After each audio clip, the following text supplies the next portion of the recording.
Hello, everyone. This is JPL back for another Council podcast name in brackets, and today I am joined with Matthew. and I'm Toa. Hi. hello. And today we shall be talking about the new Avengers movies, Infinity War. Okay, so I don't know what we're doing here. So, Matthew, would you like to lead us here? Well, yeah, let's start with first opinions of the movie. It was terrible. Don't go see it. Travesty. No, it was great. I loved it.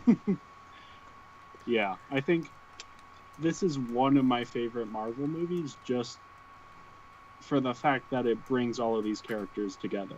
Mm-hmm. For me, I would say this is probably one of my favorites, if not my favorite, because of that ending there. Yeah. I'll get to that later. Speaking of which, if you haven't seen the movie, we would all recommend. Why you here? First, yeah, we would all recommend that you go watch it, and then come back. We'll wait for you, as long as you press pause. Yeah. Of course. All right. Just don't forget about us. Yeah. That being said, everybody dies at the end. Well, Yeah. almost.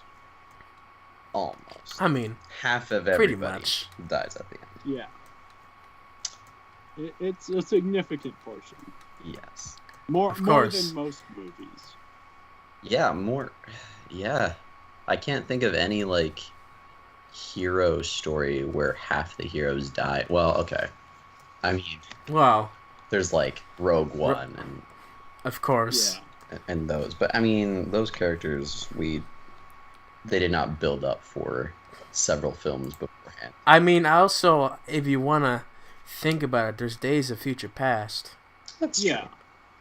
But they still, came back to life by the end of the movie. Of course. Which they're going to be doing this by the next movie. Yeah. I'm pretty sure. But it's At least most of the people. Yeah. what's interesting because in both of those movies that you mentioned, the heroes still end up winning, but Mhm. not in Infinity War.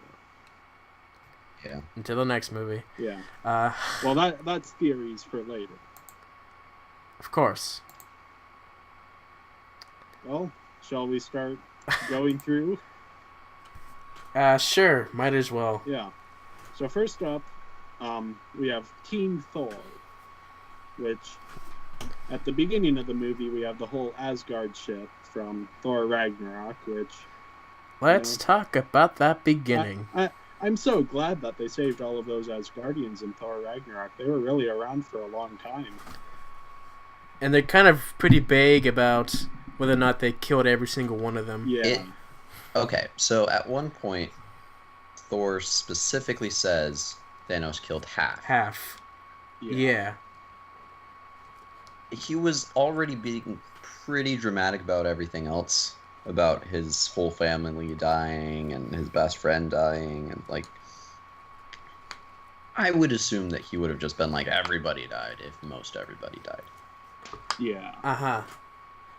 I think, saying half is for the audience sake, because we didn't have Valkyrie or, Yeah. I don't know what the heck his name was, Korg? Yeah, something like that. Yeah. That's very Pretty interesting thing. Yeah. That's very smart on their part, because it kind of lets those two characters be successful, and then they can bring them back in a different movie, Hmm. Of course. kind of like Nitpick. Boba Fett. Here's a nitpick that I have. Yeah. Thanos, in the beginning scene, already has the Power Stone. Correct. Yeah. My nitpick is that we did not get to see him get the Power Stone. Yeah, that was a little bit disappointing. They explain, it was with Xandar. Yeah, Xandar, those people. Novacor. Xandar. Novacor. Haha. And he came in and took it. And, yeah. I feel like maybe we could do a little small scene where he gets that, but I know this movie has so much in it. Yeah. I would not be surprised if we got an extended version. Maybe Well, even just Which a deleted I don't think scene. so. Well, I think overall, him slaughtering an entire planet just didn't make sense for the beginning of the film. Like, Of course, this works well. yeah, it was kind of at a pace where he was killing characters one by one, and then it picked up later and was like, yeah, he's a planet destroyer. If there was a moment where he got the Infinity Stone, because they took a few minutes in Guardians of the Galaxy to actually protect that thing. They should have at least mentioned it probably earlier in a different movie. Say, oh, you got the stone. Yeah. Oh boy, what's gonna happen here? Yeah, that might have been. Maybe it would have been a good like end credit scene to Guardians of the Galaxy 2.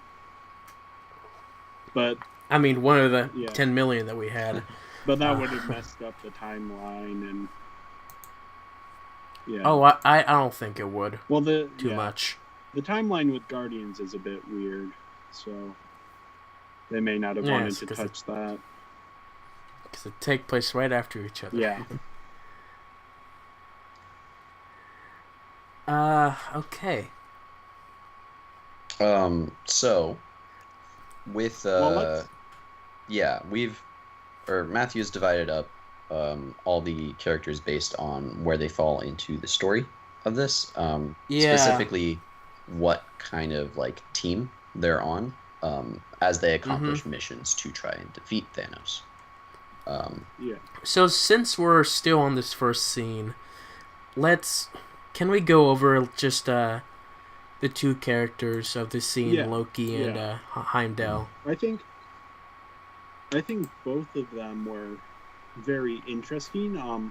We've seen Loki die about 5 billion times so far, but this one felt the most real. I would actually, I think his character was kind of running his course. Of course. He's kind of a one-note character. He's always going to, seem like a good guy, then end up the bad guy, then end up kind of in the middle. So I think him getting that sort of redemption arc of trying to save Thor was a good close to his character. Yeah. Personally, I'm, as much as I love this character of Loki and I love how Tom Hiddleston plays him, I would be content after how he went out. I would be content not seeing Loki in the Marvel universe again, just because it closed up his story so well. Him defending his brother, valuing a single life over possibly that of many, which is kind of philosophically what this movie is about to a certain degree. And then he dies in easily one of the most brutal ways we've seen in a Marvel movie, with him being choked to death, or his spine broken, either way. And then you seeing blood dripping from his eyes and nose afterwards. And then his skin starting to change to blue, which is a nice touch. Which, by the way, this was at the point that I looked down at the 6 and 7-year-olds in front of me and thought, these kids are going to be scarred for life. Why did their parents bring them to this? Especially by the end of the movie. That's actually, quick aside, when we were leaving the theater, one of my friends heard a dad talking to his son, and the son was wearing this, maybe 6 years old, and he was wearing this Spider-Man costume, and his dad turned to him and said, well, Spider-Man's dead now. Oh. Poor thing. Yeah. Oh, I'd do that too. Probably even be worse than that, if I'm going to be honest. I'd probably be cheering when he died. We'll get to that later. But yeah, I feel Loki's death really raised the stakes for the beginning of the movie, because he's been in a significant portion of these films, and he's relatively popular, so it was a real strong statement by the creators of, like, we aren't afraid. Yeah. Well, and even, like, he was the original big bad guy for the first Avengers movie. Yeah. So to have him just get murdered by this new baddie, like obviously we see Thanos fight Hulk seconds earlier. Mhm. Oh, Yeah. yeah, we can talk about that in a minute. But like him just snapping Loki's neck like it's nothing. Like Loki had no, as far as we know, no alternate plans to get around this. He had one last minute ploy, and then he was just ironically snapped in half. Aha. Kind of. Do you get never mind. I guess it was half the universe that got snapped in half, but whatever. Yeah. Oh, okay. I missed that joke. Okay. That's my shtick. So Heimdall is probably the more sadder of the deaths for me. I actually think they kind of misstepped with this one, because it's sort of the cliche in a lot of genre movies that they kill the black character first. So I felt that it was a bit tone deaf of them to do that. That's a good point. Was he the first? I think he was. Well, besides the corpses laying on the ground. Yeah. Okay. And there is an argument to be made that since this is really a continuation, it isn't really the first death. But it stuck out to me a little bit. Yeah. I didn't really notice. No, I've always liked his character just because he's just cool. Yeah. That's about it. Not because I like the emotions of him. I just thought he was cool. Yeah, he's always been interesting as a character. I think they've slowly given him more to do. But I think similar to Loki, there wasn't very much left for his character. One thing I did like about this here is that he started talking about black magic to do the teleport thing, and so I was like, oh, hey, they're addressing that whole plot hole here a little bit more in detail. Okay. Yeah. And I liked how he saved the Hulk. Because that was sort of, they didn't really ever have that much of an interaction, but him realizing how important the Hulk would end up being. Mm-hmm. Yes, and let's talk about Thanos' introduction here in this particular scene here. I think this is probably one of the perfect ways to introduce this character that has, in the past movies, not done a single thing but sit around and just not really get respect from anyone here. At least not me. Yeah. People's like, oh, what's the big deal? Here, his first act here is beat the crap out of the Hulk and kills Loki. So yeah, there's your respect right there. Yeah. And I think it was interesting that because of course throughout the movie you see his character get a whole lot deeper, but at the beginning he seems like any other big bad guy, just sort of brutally murdering people. But throughout the movie you hear more of his reasoning, and so I think it's a really interesting way to introduce his character. Yeah. Yes. All right. I think before we get too deep into Thanos, let's move on to... Who the heck is Eitri? Oh, that's the dwarf that Peter Dinklage plays. Oh, okay. Yeah. Very small dwarf. Yes. So yeah, Rocket and Groot. Yeah, we can move on to them. I like Teen Groot. I've liked all of the Groots. Groot didn't really do anything in this movie besides just give his arm for Thor's new weapon. Yeah, but I think that was kind of fitting. I mean, looking back into my past, going on road trips with my family when they're doing whatever for work or meeting people. I remember back to pulling out my DS or my Game Boy and just playing and playing and playing. And we'd get to a place and my family would be like, well, you should say hi, and I'd be like, hey, and then go back to playing games. So that was very relatable. Yeah. I don't know. I never had that stuff, so I was always just sit there and doing nothing kind of guy. Yeah, I think Yeah. like he doesn't do too much, but I don't know that he was supposed to do too much. Yeah. Of course. I mean, you have so many characters, I don't expect them all to. Right. Yeah. Well, and And like, it's Oh, his scene at the end was pretty touching though, mhm, especially with Rocket there. yeah. And speaking of Rocket, I think Rocket didn't do much either, but the whole running gag of Thor calling him Rabbit was hilarious. Well, And then but Rocket of yeah, go ahead. yeah, oh yeah, Rocket of course pretending to be the captain and Mhm. going off with Thor. yes. Well, and of course. with so of this team, um, Rocket, Thor, Groot, and Eitri, the dwarf. Yeah, kind Um, of. Mm-hmm. He kind of counts. yeah, he kind of counts. Kind Um, of. it's interesting. So Thor remains, which is cool. I'm excited for that.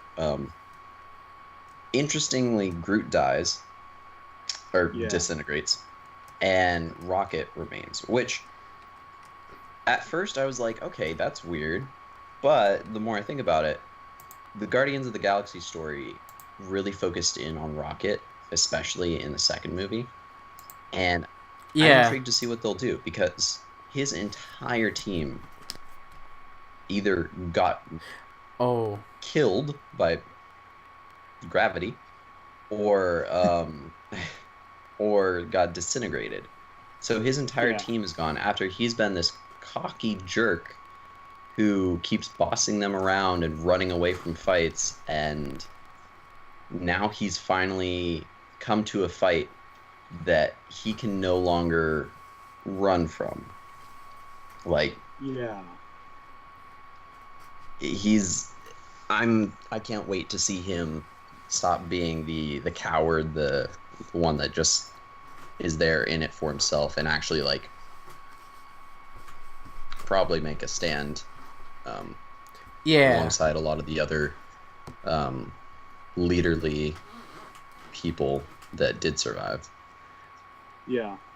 I will say, Rocket's scenes with Thor, when he was talking to Thor about his state of mind, about him after losing everything he has.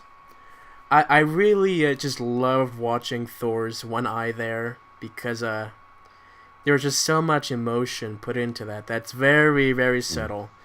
Yeah. And like for me, it's much more important for me here because I'm, as you know, studying to become an actor, and I just watched that. It's like, oh, that's so great. I love it. Yeah. I think Oh, and then that eye, he gets another Yeah. eye, which is kind of cool. I like that. I like that it is something that is very much. It's a running Yeah, gag. it's established as part of Rocket's character, though I do think that like it takes away from Ragnarok because that was one of the Yeah. few things in Ragnarok that actually had an impact. Yeah, Ragnarok was mostly just one big joke until like the last 10 minutes or so. Yeah. Which It was a cool joke. Yeah. it was a fun movie, but like you're right, it didn't really have lasting impact until the end there. But I personally, I thought it was a funny joke to give Thor this new eye, but Yeah. as I watched, Thor is a god of thunder who has lightning coursing through his body when he fights. Personally, I don't know how a fake eye, I would assume it's some sort of electronic eye, survives that much voltage. But, Yeah. I don't know. Oh, we don't need to question that. Oh, just Oh, hey, where's that big death? We don't need to focus that, you know? Yeah. I think, I think, I don't know. yeah. I think I think, Team Thor is the best team, even though I don't think they got the best plot. mm, Of course. It was a lot of fun to watch Thor. Yeah. Especially since his character changed in the last yeah. movie. Well, and like, this is the thing. So, Thor has had a lot of character development over the past movies. Um, and they did a good job making him like more leaderly and serious and whatever in uh Thor's second movie, The Dark World. But it also wasn't like very good either. Yeah. Like it wasn't necessarily that it was bad, but I personally don't remember most of it. And Yeah. I'm a person that highly enjoys anything Norse. So that was kind of a problem. But Yeah. in Ragnarok, he did have a very good character development, and in this movie, you can see like he still has that like Nordic fighting spirit in him. But yeah, also everybody he knows, well, most everybody he knows or is related to is dead. And that's like it got real with him. And that was Yeah. very much appreciated. Yeah, they really added some great character moments. I think in terms of like he's one of the standouts in this movie. They definitely focused. I was surprised how much they focused on him since he just had his movie. Yeah. Yeah. Well, and like so he just had his I guess another thing that isn't super frustrating to me actually, but they did reverse another thing from Ragnarok, in giving him a new weapon, which is totally Yeah. fine. Mhm. I think they executed that as best as they could, and like the touch of it being Groot's severed arm for the handle was pretty touching, all things considered. Yeah, but I just wonder, like, how can that twig just survive the power? Well, I mean, the weapon itself also brought Yeah. Thor back from near death, so I'm gonna assume that there's some sort of magic or high tech involved. That's just how we're gonna describe it. Just magic, nothing else. So, but yeah, no, I love the what was it, the Stormbreaker? Yeah, That was it's a really cool weapon. yeah. Yeah.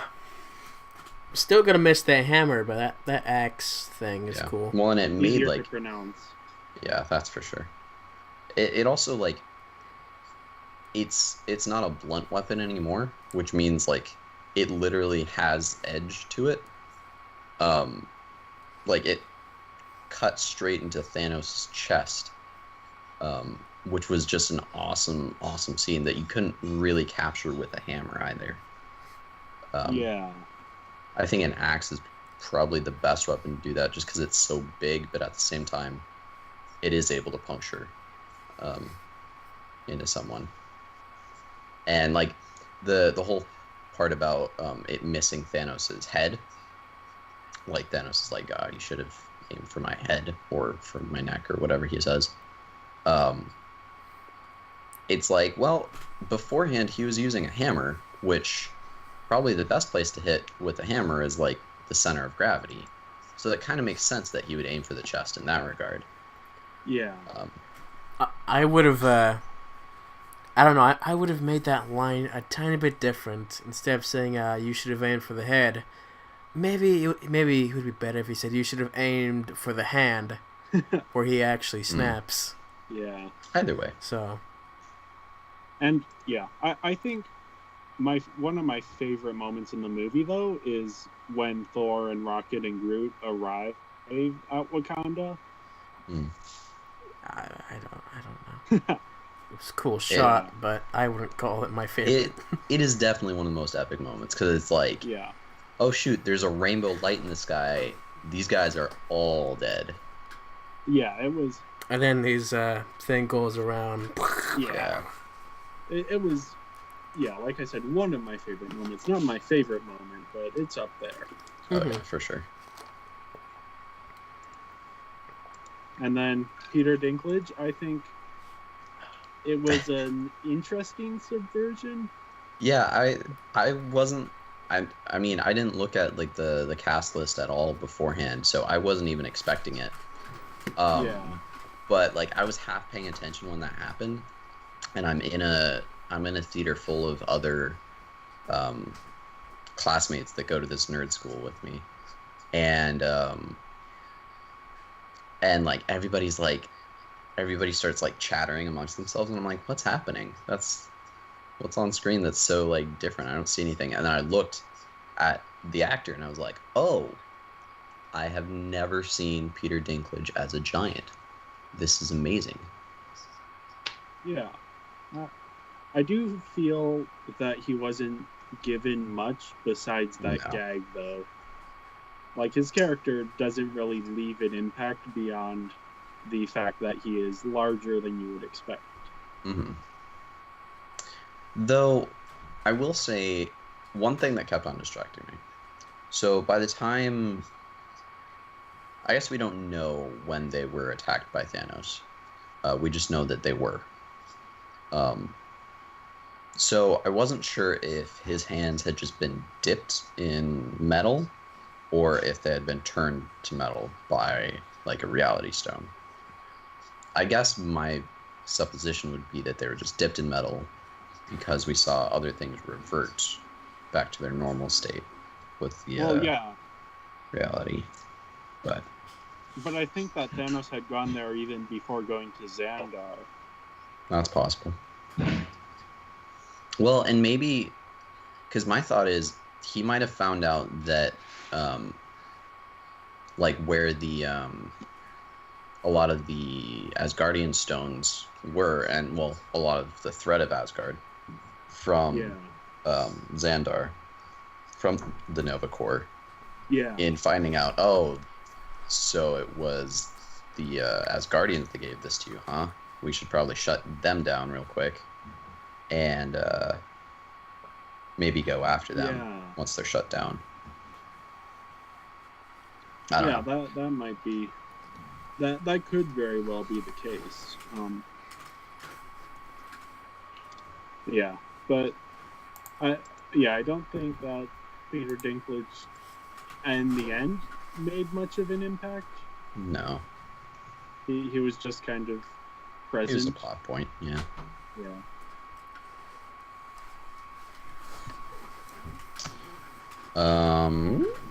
Okay, I think it is time we could move on to a different team. Yeah, Team Cap. Okay.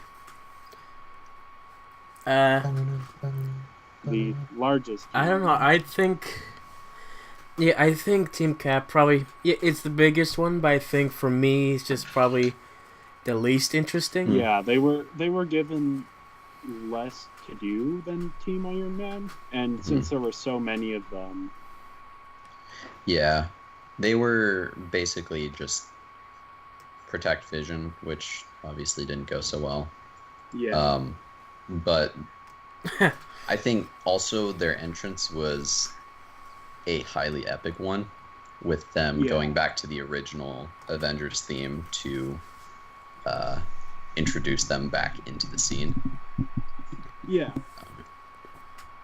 I'm glad that they did that. I still feel like we were missing a bunch of things from music, like have everyone having their own separate themes, which there were tiny hints of, but there wasn't like overall. This is this character's themes, or this is this character's themes. It was just here's the main theme that we normally have for all of them together. I mean, kind of the but thing. at the same time, like they still use the Wakanda theme, they use the Avengers theme, they use the new Avengers theme. I think if they used every character's individual theme, it would have been too much. If they did something like what I'm blanking on his name, but the guy did for Justice League, where he kind of just like faded in and out of certain themes as it went along, that would have been pretty cool. Yeah. I mean, something like that. to be fair, like the only theme that I can really remember is the Black Panther theme Hmm. and the Avengers theme. I think they haven't, in the Marvel universe, they haven't really done a good job of emphasizing the themes. Well, also they change every movie, Yeah. so Yeah, just about. That's one of the few places I will give the win to DC. I guess to start off this team, we should probably start with Captain America's Steve Rogers. Yeah. he was just that they look cool, I guess. I mean, so my mom complained that she didn't like the beard on him. To which I said, I love the beard on him. Beards are amazing. But it was interesting to see him in a state where you could tell he had been on the run. He hadn't shaved in a while. His suit was tattered up and missing the star on the front. And obviously he didn't have his shield. Most of the things that made Iron Man so iconic were now missing from him. Captain America. Did I say Iron Man? Shoot. Captain America. Yes. Were missing from him. I mean, Iron Man as well, but then not.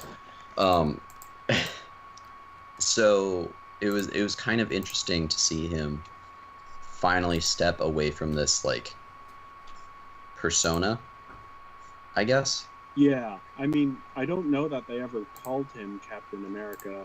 I think it was always Steve. I think Steve, or I think one of the times I said Cap. Okay. I mean, Cap is the shortened version, of Right. course. But you're We never just call him Captain America, really. right. Yeah. But you're right. I'm pretty sure most everybody referred to him as Rogers or Steve. Yeah. Now that I think about it, I would have to watch through again. Maybe just for that reason. yeah. But I rewatched Captain America Civil War right before Infinity War, and one of the interesting things, I really like that movie and I still like it, but I've actually, since rewatching it, I've switched sides to Team Iron Man in that movie, yeah. and I feel like a majority of people tend to be Team Cap, Mhm. and so I feel like a lot of that's been driving his character. I never really got too excited to see him in this movie. Yeah. Well, and it's interesting because at the end of the last movie, you know, we knew he was on the run, but like his whole side was like, you know, doing what was right, even when like the structure of the government said he shouldn't. And then when they find Vision and Wanda in this, they're like, hey, you guys ran away. You shouldn't have, like, you should be reporting to us. It, in my mind, was kind of like, okay, so things have changed since the last movie. He does care about these structural foundations, but he's still in opposition to the Accords. Yeah. And I mean, part of it is just rewatching it. I think I lost a lot of the sympathy I've had for Cap, but you know, I still respect him as a character. Right. And I don't know. I just feel he didn't really have any incredible moments. Like obviously when he stepped out of the shadow in the train station, and then later on when he stops Thanos' hand. Yeah. But he didn't stand out to me as much as Thor and Iron Man did.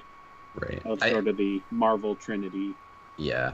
I will say, like, the moment where they're all rushing towards the horde of monsters attacking, and he and Black Panther are running just about at the same speed. I thought that was super cool because it was like, okay, yeah, I forgot they're both basically super soldiers here. This is super cool. I would love if they retconned that somehow the superhero serum had something to do with the flower in Wakanda. Yeah, because of course the vibranium has something to do with Wakanda. Yeah. So it's not out of the question. Yeah. I don't know what you're talking about, but okay. Yeah, that's stuff specific to Black Panther. I've not seen Black Panther. While Oh, you we're on the haven't seen Black subject of Panther? Black Panther, Cool. No, I'm while not. we're on the subject of Black Panther, I feel kind of bad because I don't think they were expecting Black Panther to be the success that it was. Because Yeah. he really didn't have that much to do, and as someone who has become a Black Panther fan since that movie, I felt, it felt a little bit awkward. Yeah.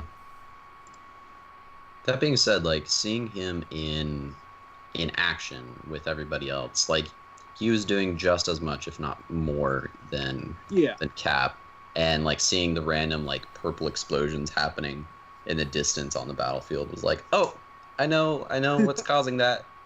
Yeah, but I feel for what... Oh, purple explosions? Oh yeah.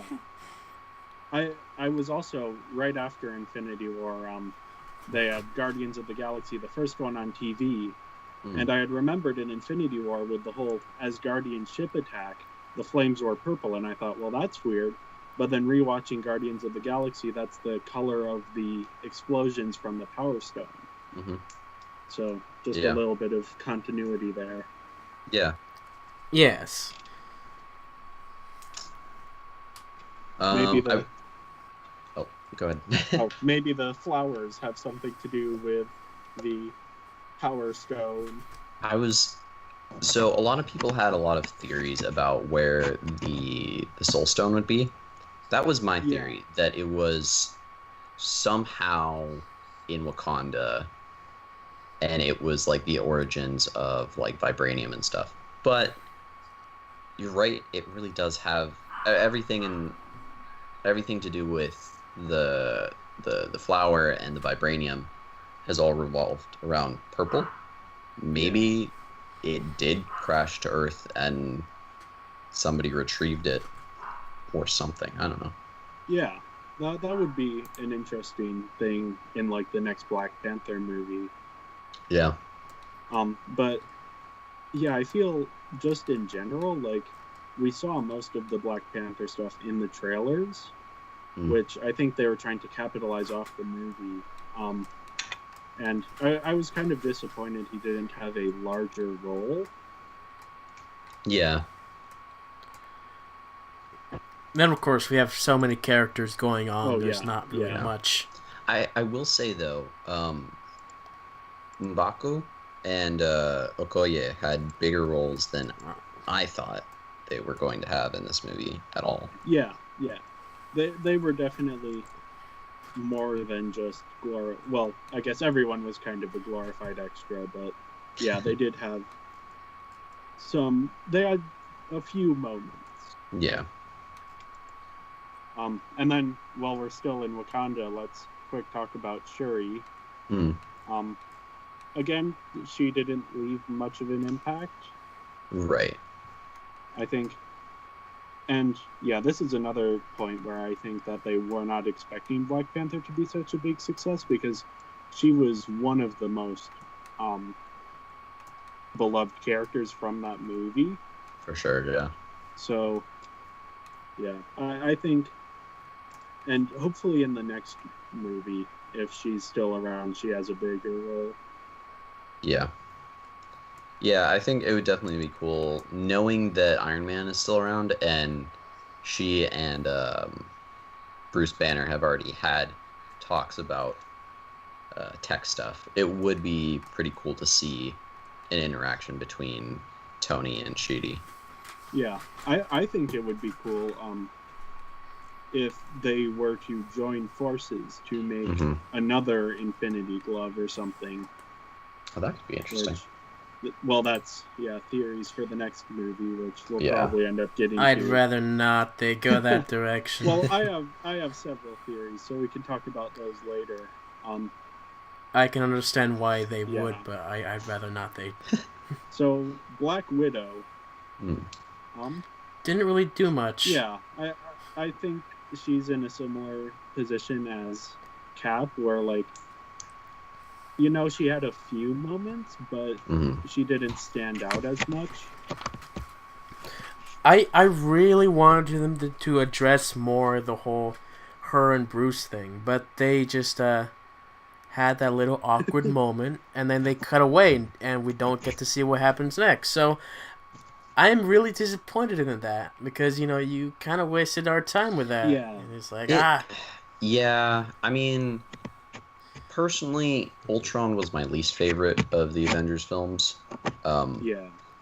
I mean, there's only 3, so it's not like super hard to choose, anyways. But that was a big part of it for me. Like, I don't mind those characters finding attraction towards each other. I think actually, like, it's kind of, I don't know. It's not a bad pairing, but they did spend a lot of time on it in the last one. I'm kind of relieved that they addressed it, but they didn't go into depth on it. And there's of course been the problem. I've been hearing just sort of rumblings and edges of it online, but Black Widow kind of considering herself a quote unquote monster for not being able to have kids, and that's sort of what Joss Whedon used as the justification for why she and Bruce Banner were together. And I think that's a very harmful stereotype to portray. And so I feel like that's part of the reason they tried to move away from it. Though I do agree that, like, if you're going to do it, commit and actually talk about it. And that's why I was really disappointed about the Jane thing and the Thor 3. So. Yeah. Anyways, Natasha didn't do that much, but it was cool to see her moments with Okoye, with Scarlet Witch, just to, like, they were humorous and they were very, like, they were somewhat meta, and they were like, yeah, there should be more girl superheroes. I'm glad that there are more. Not for the sake of there being girl superheroes, but because, it'd be cool. And I think I would love to see, like, a team up of the 3 of them in the Black Widow movie. Like, obviously have at least one guy on that team, but, like, I would be interested in seeing their interactions, especially Black Widow and Okoye. Yeah. All right. Anyways, on to, I guess that's a good segue to Wanda then. Wanda and Vision, I guess they kind of had to have a pretty intricate role, being that Vision is partially an Infinity Stone. Yeah. Well, their relationship really skyrocketed in this one. Yeah, I can tell you that. I really liked that part of them in Scotland, and it was, they didn't go too far into detail with that, and I'm kind of glad, because as someone who is familiar with the comic books, I know that that's already an established relationship. And so I feel like if they had made it the center of the movie, it would have bothered me. But since they made it obvious for anyone who wasn't already familiar, but they didn't try and do the entirety of their romance in one movie. Yeah. And it was interesting because at the end of Civil War, they were on opposing sides, and they just kind of started to reconcile. But at the beginning of this movie, they realized that while they had differing opinions, they wanted to be on the same side. So to some degree, they abandoned their own sides to be with each other, which I thought was pretty cool. And I liked how they did that. This was one of many times when they made the heroes in this story reluctant heroes, which is generally, I've heard from both sides that, like, reluctant heroes are good or reluctant heroes are bad. But this was a situation where they maybe didn't want to do it, but they knew they had to, and then it became very apparent when Vision got stabbed, and I jumped every single time I saw that. But overall, it was like neither of them, like, this was definitely ruining their day. They didn't want to be there, but Yeah. they had to be. And I love, like, this is probably my favorite, well, maybe actually second favorite relationship within this movie, just in terms of, like, the ending of it is so powerful. And they really did a great job establishing just how difficult it was for both of them. Mm. And yeah, I would, I feel like Vision, to a certain extent, we've seen his character enough that I wouldn't be sad if they never brought him back, and I think it would be good motivation for Wanda. But, I kind of want Wanda to be happy as well, so... Yeah, I mean, Wanda has grown so much from being a angsty little villain that's upsetty about well, I mean, her family dying and being orphaned. Yeah. So she has reason to be upsetty, but even still, she was mad. She took it out on the Avengers, and then in that movie, she realized this is not the way to deal with one's emotions, and switched sides. And then her brother died. Yeah. So like her whole life has basically been tragedy, and then at the end, when the one person that she is deeply in love with is like, you need to kill me for life to exist, it's like crushing for a viewer. It's like, you're the only one that can do this, and it's either him, well, either way he dies, but it's either you kill him and maybe not everybody else dies, or Thanos does and half of everybody dies. Yeah. It's just so crushing. I hate to talk differently about that, but there is always a nitpick I have. Yeah. Whenever people do some like that, where it's like, oh, you need to, if something ever happens, you need to kill me like that, and I understand that whole part. I don't like it when characters do that, because I know what the next line is going to be. The other character's going to be like, no, I'm not going to do that. I'm tired of that always being the case. And that happened twice in this movie. With Gamora telling Peter, like, hey, I'm captured, you got to kill me. He's like, no. Here, happens again. It's like, hey, you got to kill me. No, here I like it more here with these two characters, because I understand, but in most other places it's just unnecessary. Yeah. It's just I understand your motivation for doing that, but I'm sick and tired of hearing that all the time. But Yeah, I think this movie set up very well the value of a single life. Like, that was the antithesis to Thanos. Like, how valuable a single life truly is. And I think it started off with Loki being like, yeah, go ahead, you can kill Thor. You won't get this Infinity Stone though. And then Loki watches and realizes, I can't be the one to let this person die. And same with Gamora and Nebula. Nebula was really just a bargaining piece, but Gamora realized she didn't want to watch her sister suffer and die just for the stone. So she actually goes against her own previous philosophy about Quill killing her to get the stone, and instead decides that her sister is more important.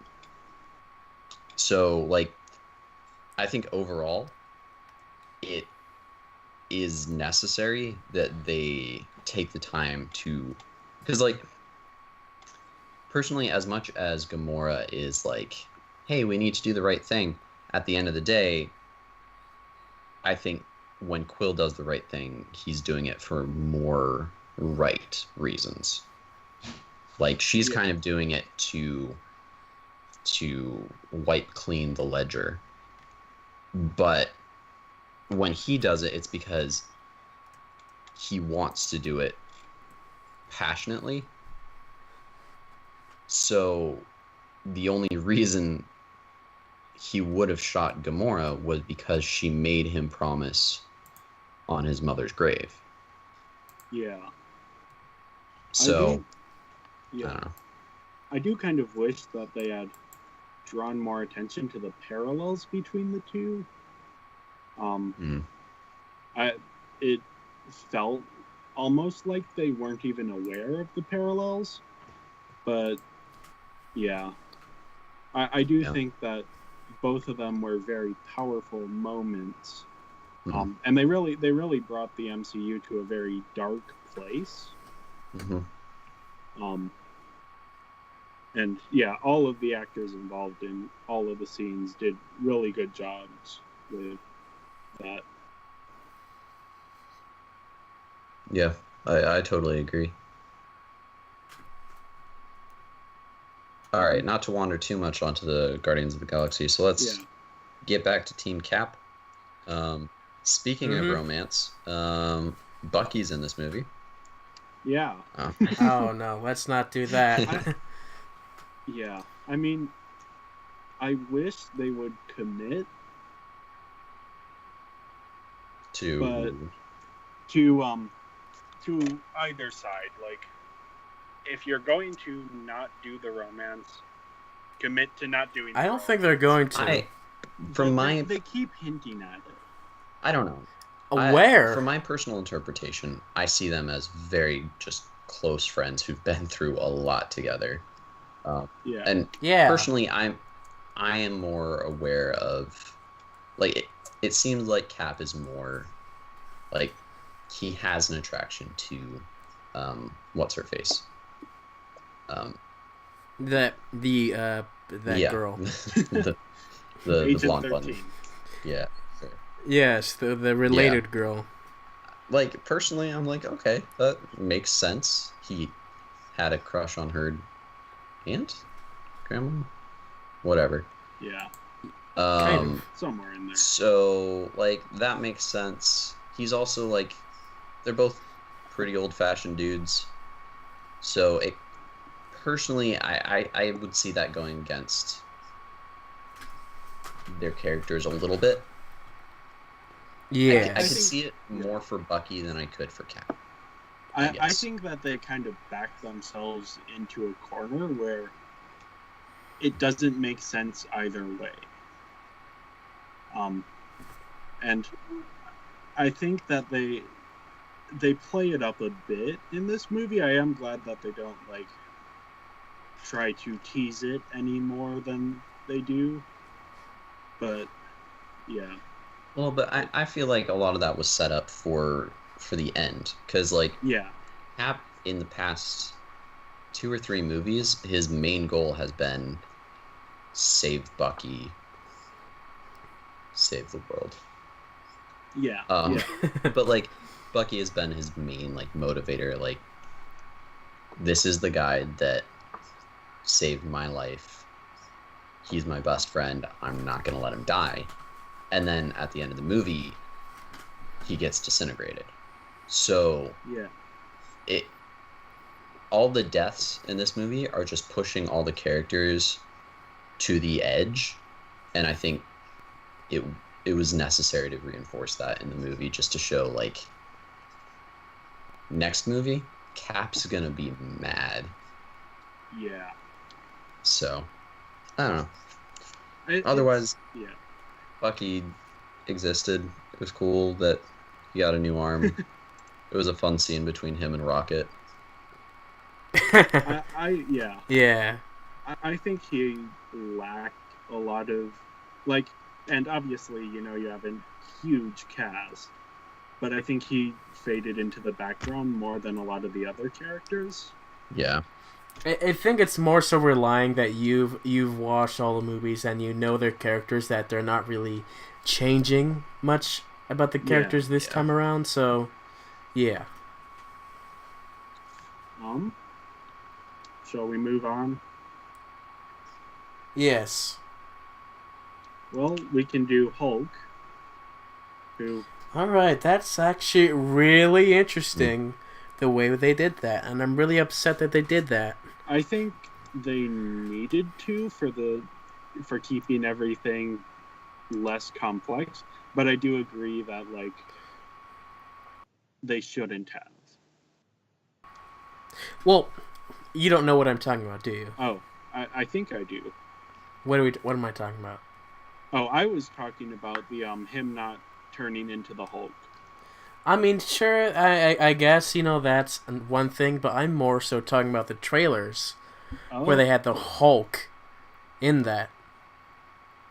I have a theory that That's scene. I think that I think was only done for advertising purposes. Oh, we got Yeah. get these people all riled up. Let's add the Hulk in there, Yeah.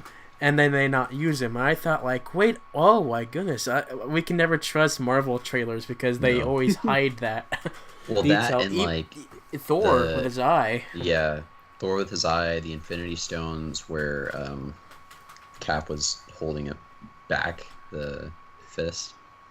Yeah, Yeah. it's Yeah. And obviously, Yeah. some of those were things that they needed to keep under wraps. Of course. I think I actually have a theory that that moment might show up in the next one. Like, I'm not entirely sure, but it might. I don't think so. Yeah. I mean, it But- really depends on what route they go with the sequel. But Hulk not showing up is kind of like, oh, that's kind of a weak excuse for him not using it. But it's also like, there's actually no excuse because they never really explained it. He's just yelling no every time he tries to transform into Yeah. it. So it's like, I don't know what's going on. They should have explained that in this movie, but I know they're saving it for the next movie. So yeah. Well, and it was cool to see Banner do something for once, because basically in the he's armor. just been because in the past movies he's been the brains, but it was cool to see him do as much as the Hulk, kind of, to some degree, in the Hulkbuster, which was it was pretty cool. Yeah. I don't know. I know they'll. I mean, he's obviously alive at the end of this movie, so they'll build on it. Honestly, my only complaint with Hulk / Banner is the CGI while he was in the suit kind of looked really fake. Yeah. Like he was just a floating head there. But if you're not looking directly at it, it's not as bad.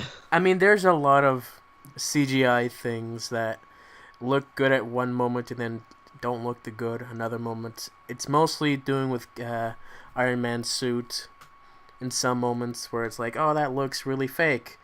Other moments, okay, that looks good. I don't know. Yeah. I mean, we do have to be fair that they are using an incredible lot amount of CGI.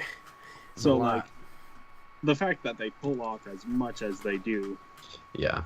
But I also saw the rumored budget is huge. Let me pull that up. I believe it's it's tied for third highest budget of any film. Okay, yeah. I was seeing $3.5 million, which Yeah, something like that. obviously quite a bit went to the cast and quite a bit went to visual effects and sets and all over the place. Oh, that's Oh, okay. yeah.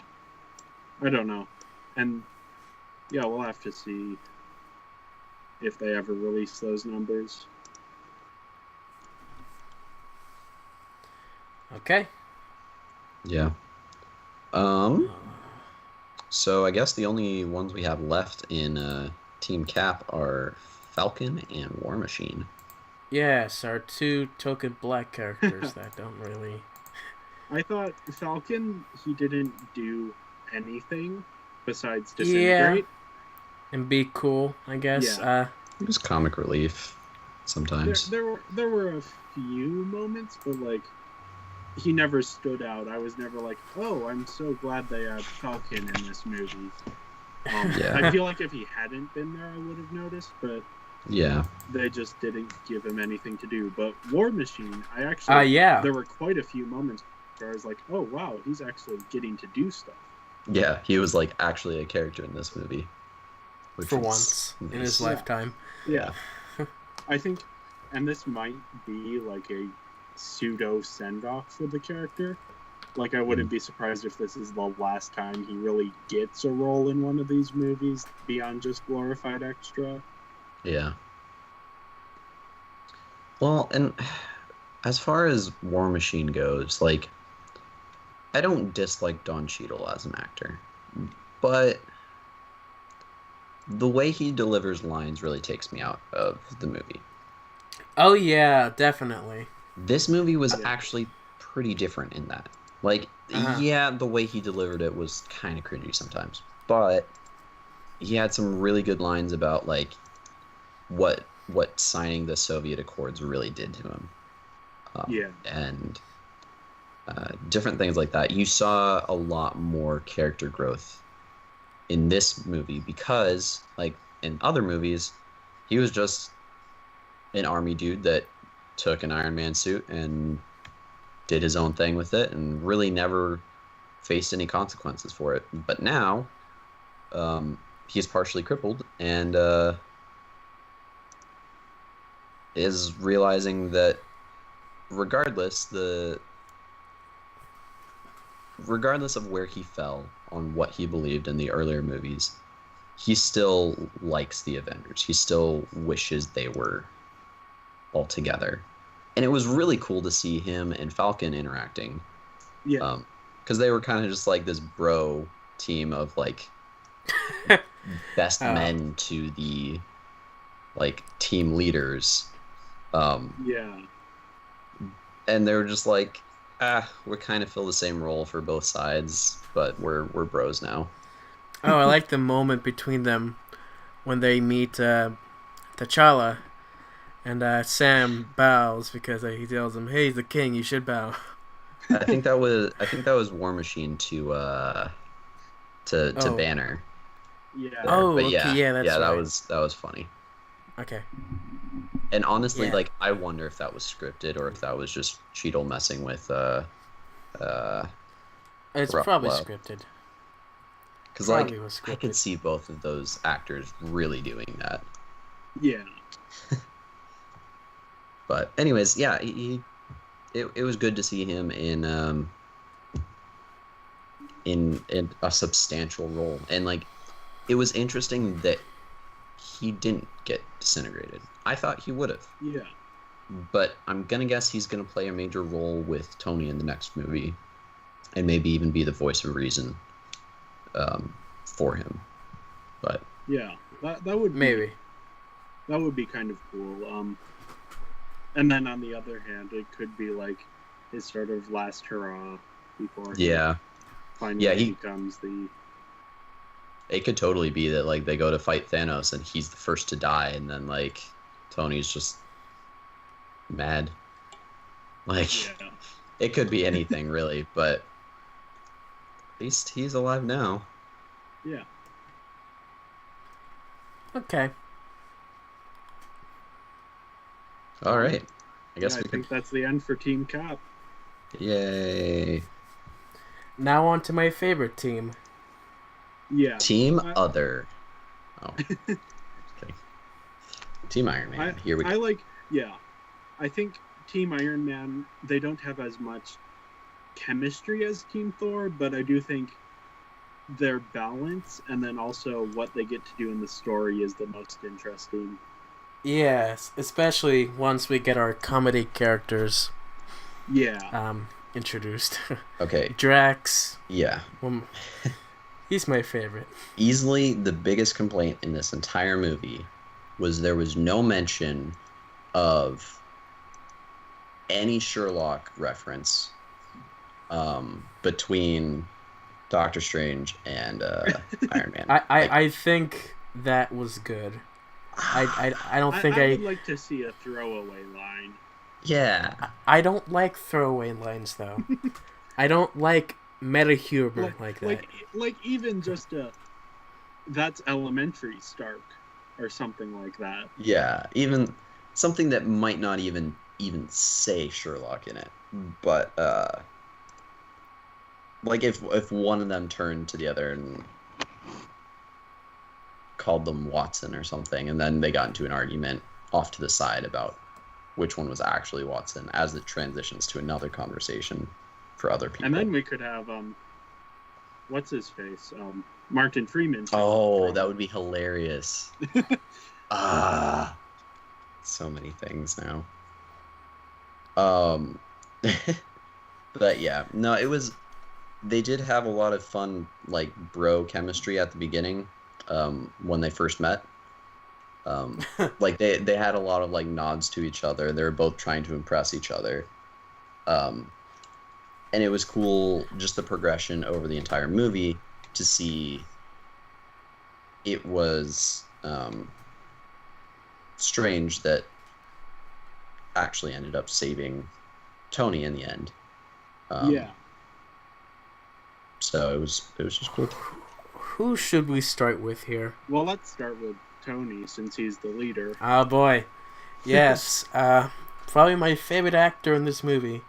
There was so much going for him in this, Yeah. and I love that there are so many hints in his character from the past movies in this one. Yeah.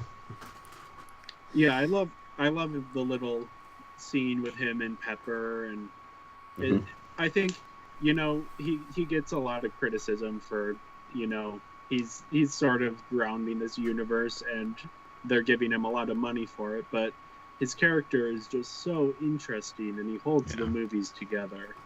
Yeah, for sure. I'd like to point out just something very interesting that I don't think was the intention of the writers here. So Tony starts out in this movie talking about having a dream that he has a kid or something, and he wakes up and there's no kid. And then he ends this movie with him after holding Peter, which is kind of his kid in this universe, the closest thing to it, and then losing him was kind of a little small poetic thing. I don't know. That's a really good point. I didn't really put that together, but yeah, like the death of Spidey at the end was like so, like, I don't know. I'm sure that it visually hit Iron Man with like everybody he knows he's been fighting to save. He was pretty much done with this whole superhero shtick. He wanted to be able to defend his new family, but otherwise he didn't want to be an Avenger anymore. And then he just had to be another reluctant hero in this. But at the same time, like, he just wanted to get it done. So with Spider-Man clinging onto the ship as it goes into space, and him not sending Spidey back, even though several times in this movie we saw Stephen Strange use dimensional portals to get people places, and they wouldn't have had to turn around the ship to send Peter back. They kept him. I don't know if there's a distance thing. I mean, he's so far out in space. I don't know. There might be, and I think that, well, what I really appreciate about the Tony Spider-Man relationship is that it actually really brings Tony Stark's character arc into like full view, because he sort of starts out hating his father and holding a lot of resentment, and then he becomes a father. And that's really been the character arc that holds the universe together. And if you actually look at, a lot of the major characters also have parental relationships as a major part of their story. Thor does, Thanos. Everybody in Guardians of the Galaxy. Yeah. Except maybe Drax. Mantis. Well, no, Drax is fighting because... Well, his because wife and children. Yeah, that's true. Yeah. I mean... Go for it. Yeah. Oh, never mind. You said that earlier. Sorry. What? No, I was thinking about something else. Let's continue. Okay. I really liked Iron Man's new armor. Yeah. I saw something funny online. Someone pointed out that the real story of the Marvel Cinematic Universe is Tony slowly inventing easier ways to get dressed. Yeah, it's so true. One thing I did think was really cool was like in previous movies, a lot of what Tony would do would be like they would have a plan. He'd be like, okay, good plan. I'm going to do my own thing. Rush in, get smacked in the face, and then have to figure out a plan as he goes. In this one, he was like, okay, here's my plan. And then, or he would ask someone else for a plan. Like he used Spidey's plan.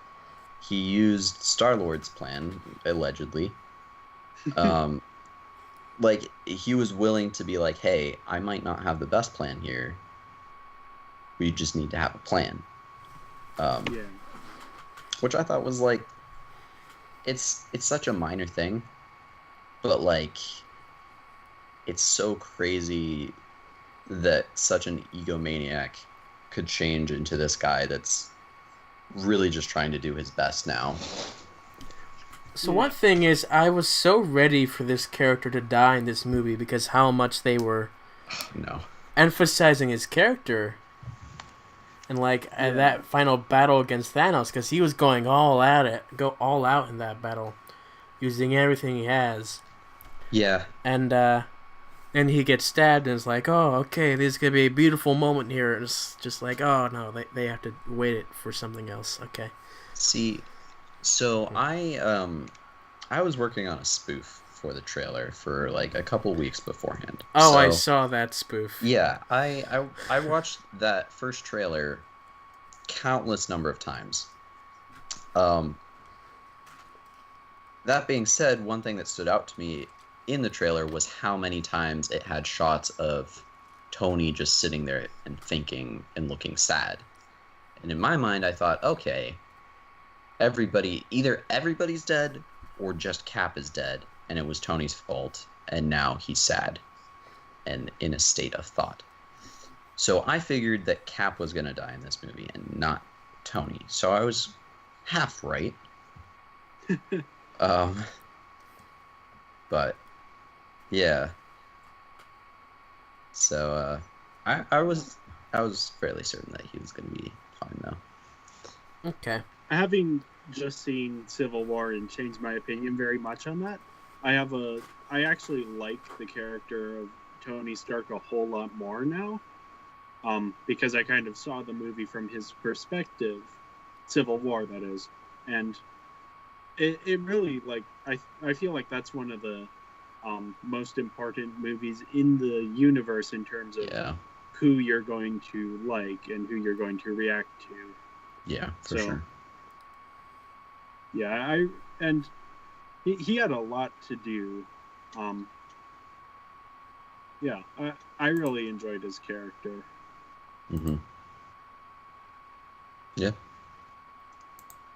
I'm glad he's coming back. Same. And like, okay. I've been watching a lot of interviews with a lot of the cast, and I love so much just the chemistry that he and Tom Holland have. Like, it's such a fun duo with those two. Yeah, they make a really great team, and I'm happy that he was in Homecoming. Like, you know, obviously everyone was making jokes about he's kind of muscling his way into every single movie, but he really did add a bit to that. And that movie also added quite a bit to his character. Mm-hmm. Yeah, I totally agree. With that, on to Spider-Man. Yeah. I'm gonna have to say an unpopular opinion is that when he finally disappeared, I smiled a big grin because I never liked this Spider-Man. What? I honestly, I'm not emotionally connected to any of these characters, but I personally just did not like this Spider-Man. He was better in this movie than the other two, then I will say. But I was... I'm like, yeah, kill him. I don't like him. I don't know. This is by far my favorite cinematic Spider-Man. Yeah. Nah. Like, Tobey Maguire was okay. Andrew Garfield he existed. He wasn't a bad actor. He was, No. it was definitely the script in that regard. But, like, by far, this tells the story of a kid that got superpowers and learned that he needed to use them for good and ended up doing that. And, like, he has all those, like, Peter Parker moments of him being, like, making fun of his opponents while he's beating his opponents and breaking the fourth wall in some regards, but also still very much being in the story. I don't know. I think they did a very good job. Also, they were, like, consistent with his powers and not like, hey, I can shoot webs out of my wrist because we don't want to have to worry about web slingers. Yeah. But, I think Tom Holland is also my favorite Spider-Man of the ones that have shown up so far. And it's really cool having him in the Avengers movies.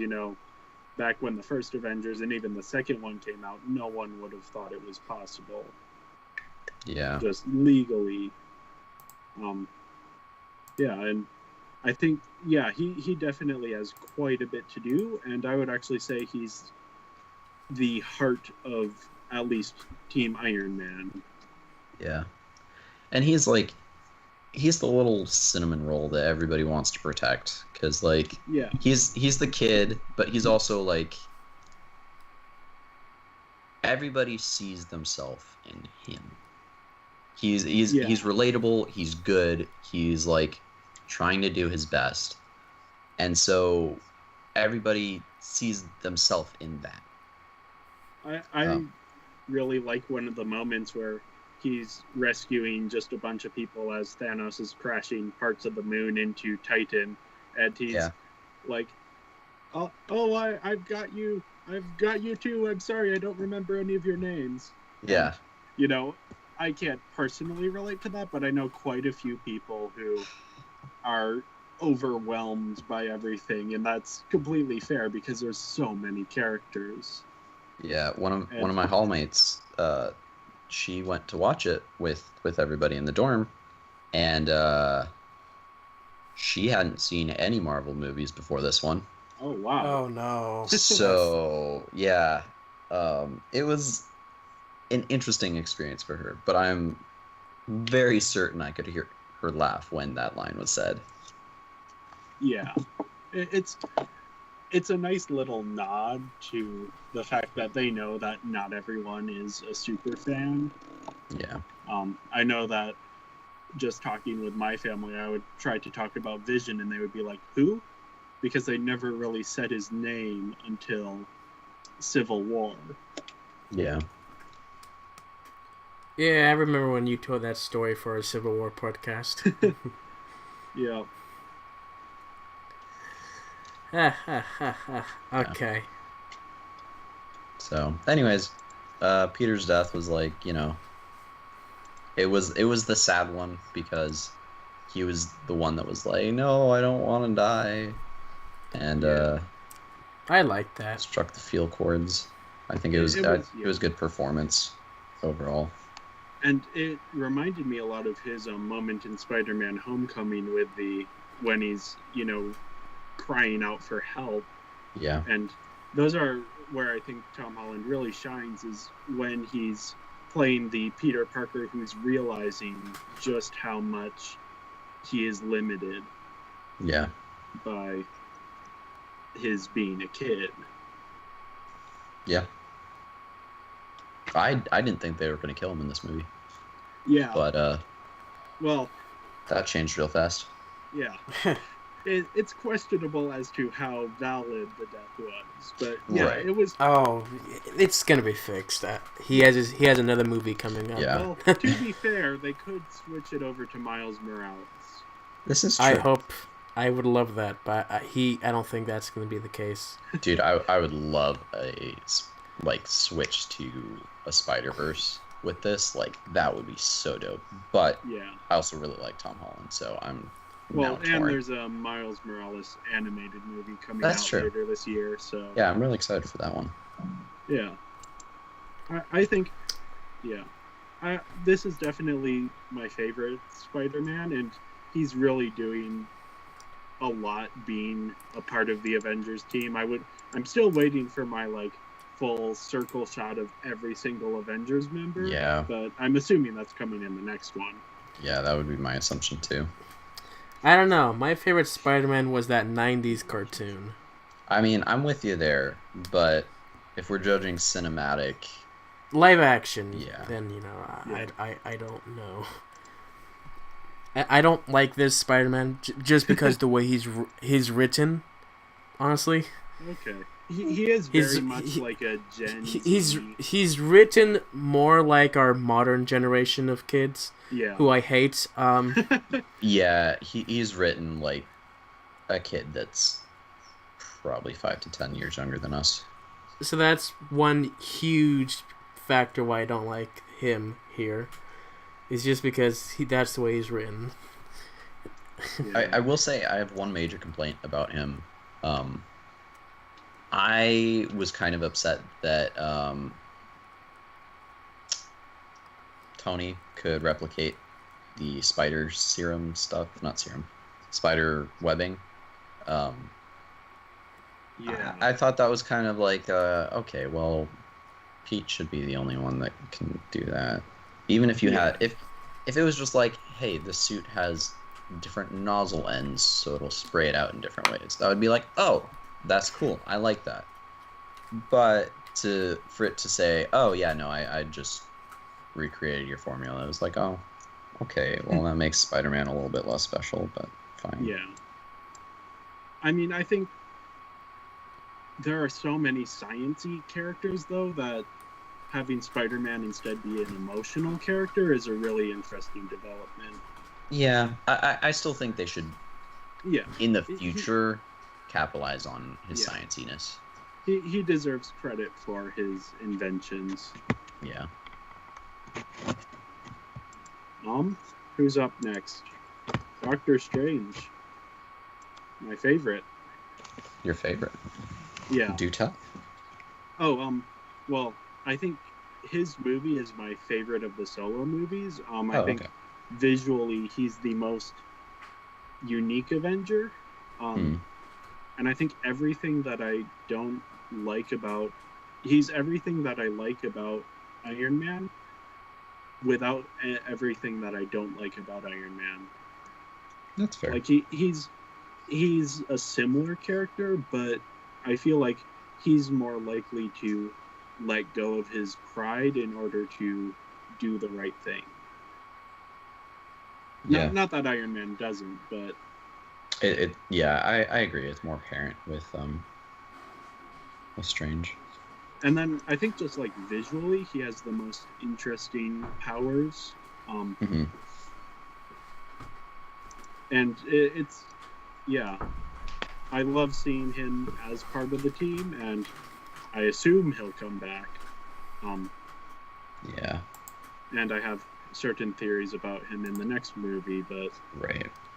Well, and so I think the most major part about him in this movie is, at least from my perspective, well, besides the fact that he held the time stone, he was willing to give it up to save Tony's life. yeah. Okay, are you saying that's against his character?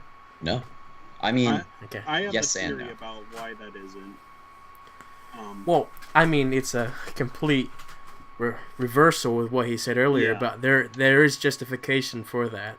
Yeah. right, but at the same time, the way I see it is, so okay, the leading thought that I've heard is that he did that because he saw into the future and saw that Tony was one of the only people that could stop Thanos, or something along those lines. Yeah.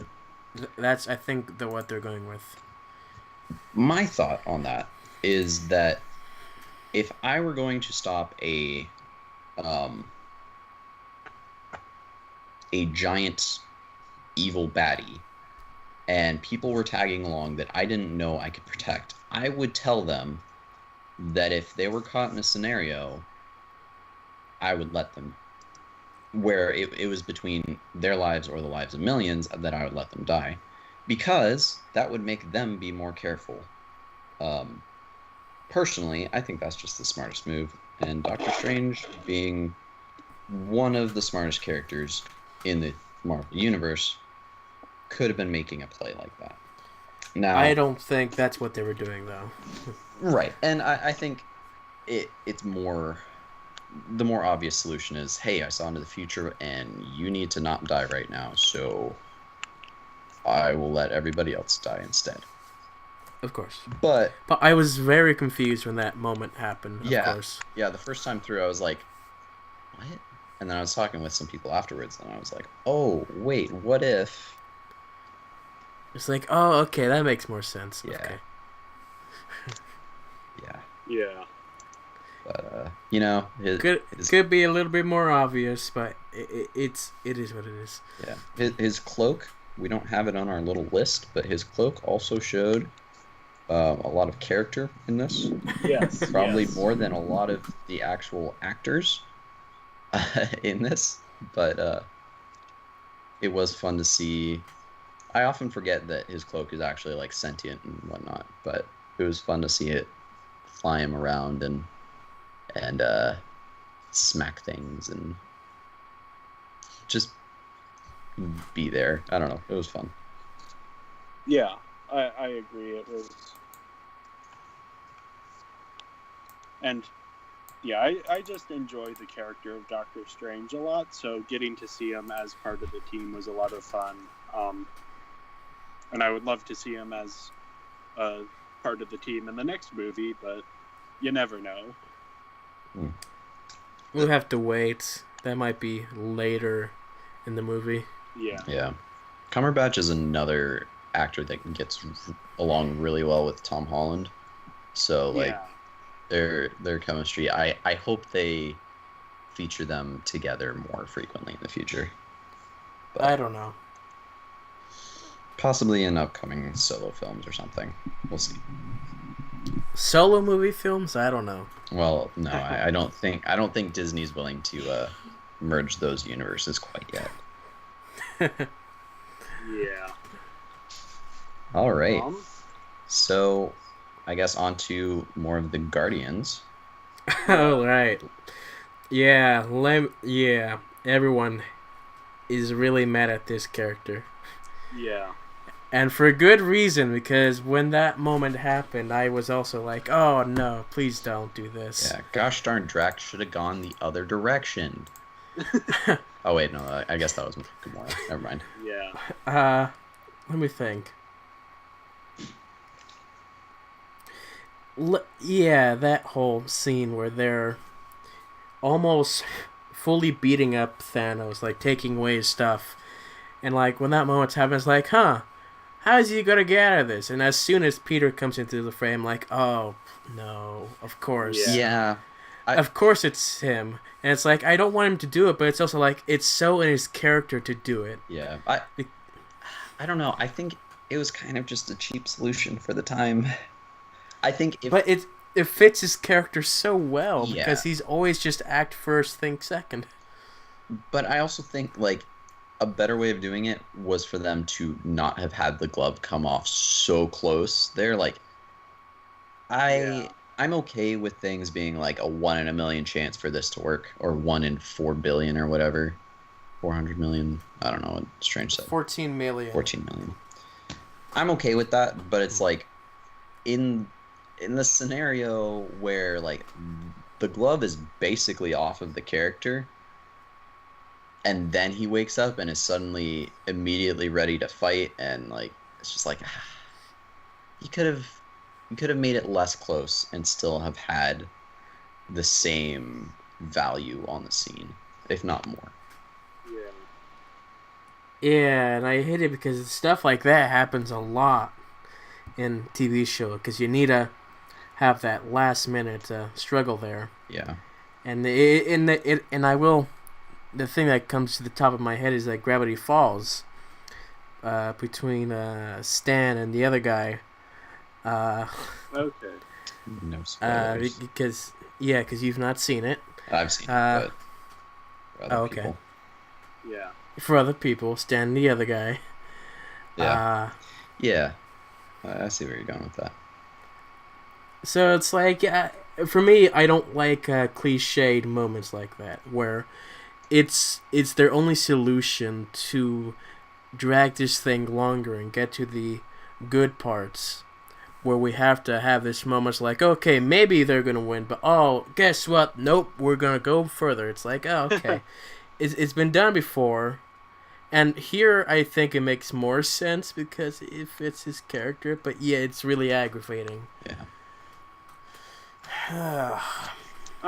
I've never particularly been a fan of Star-Lord, so I won't comment too much, but yeah.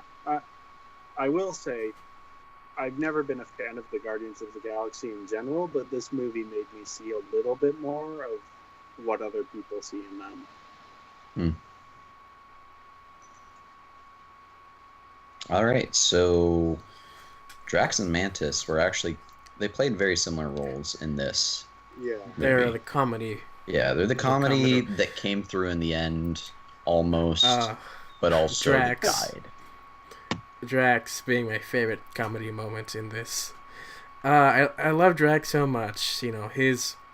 That moment there is like, how long have he been standing there? An hour.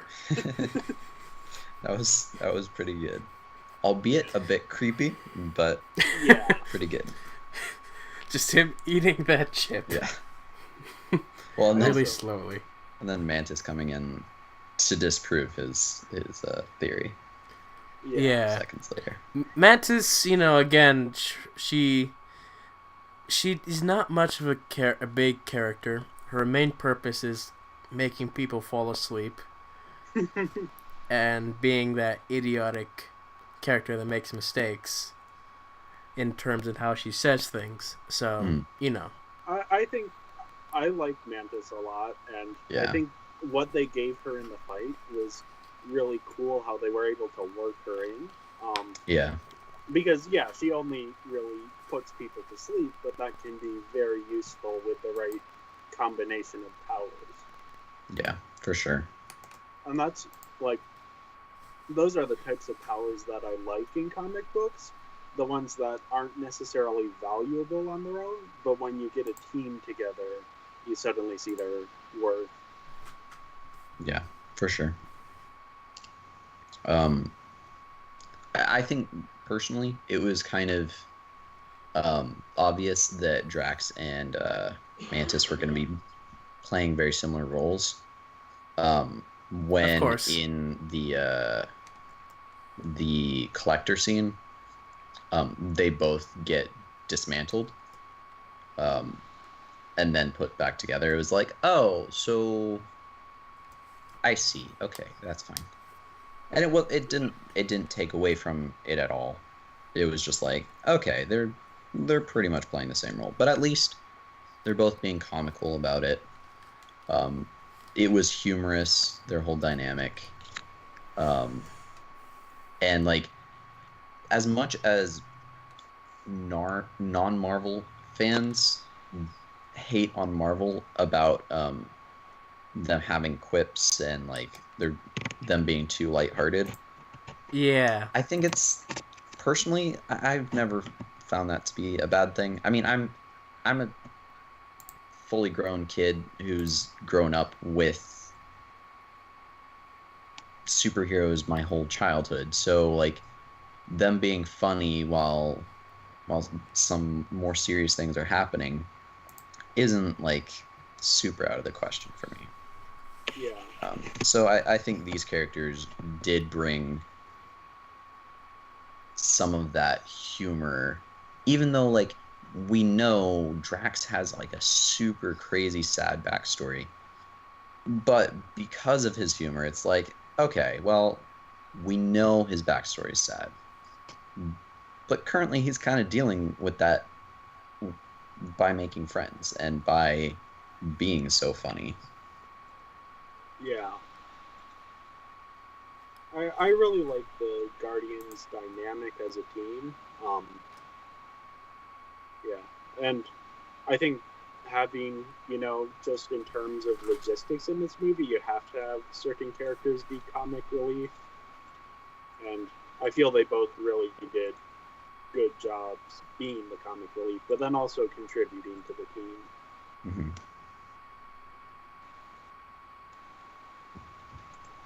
Yeah. Yeah. That's pretty much all I have to say on that. Okay, Nebula, she was here to be tortured and to get Gamora to the next scene. Yeah. That torture scene though was so visually interesting. Yeah. The way she was being pulled apart, that was brutal. Yeah. Well, and then she also does serve a purpose too at the very end. Like, yes, she was just a character that explained things at the end. Of course. And part of the reason why Quill punched Thanos in the face repeatedly. But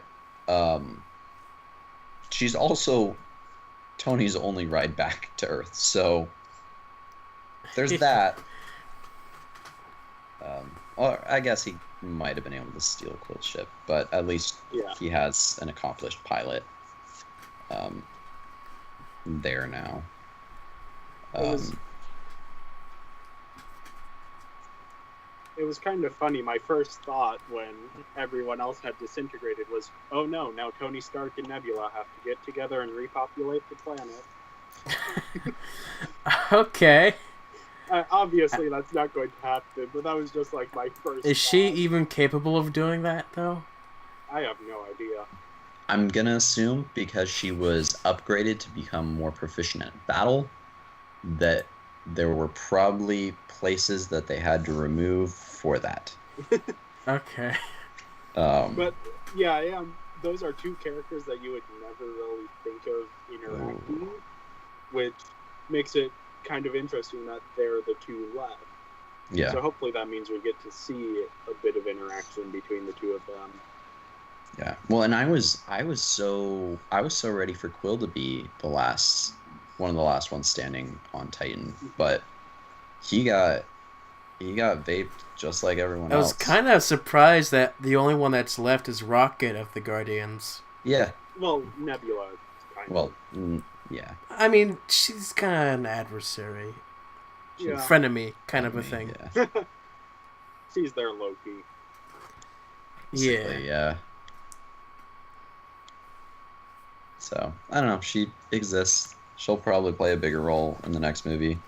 I've been watching a couple things on how important she is in the Infinity Gauntlet comic book. Mm-hmm. So it'll be interesting to see if she fulfills any of those roles in the next movie or not. Time will tell. I think she's also paired with The Last Guardian. She's an interesting contrast to Gamora. Mm-hmm. And I think her role as that really shines through, especially like this movie did so much for both of those characters. Mm-hmm. Yeah. Well, and even like it was powerful in this movie because in the last Guardians, I mean, before they're like, yay, we're sisters again scene, like they were trying to kill each other. And in this movie, they are going out of their way to make sure that the other doesn't die, which worked for one of them.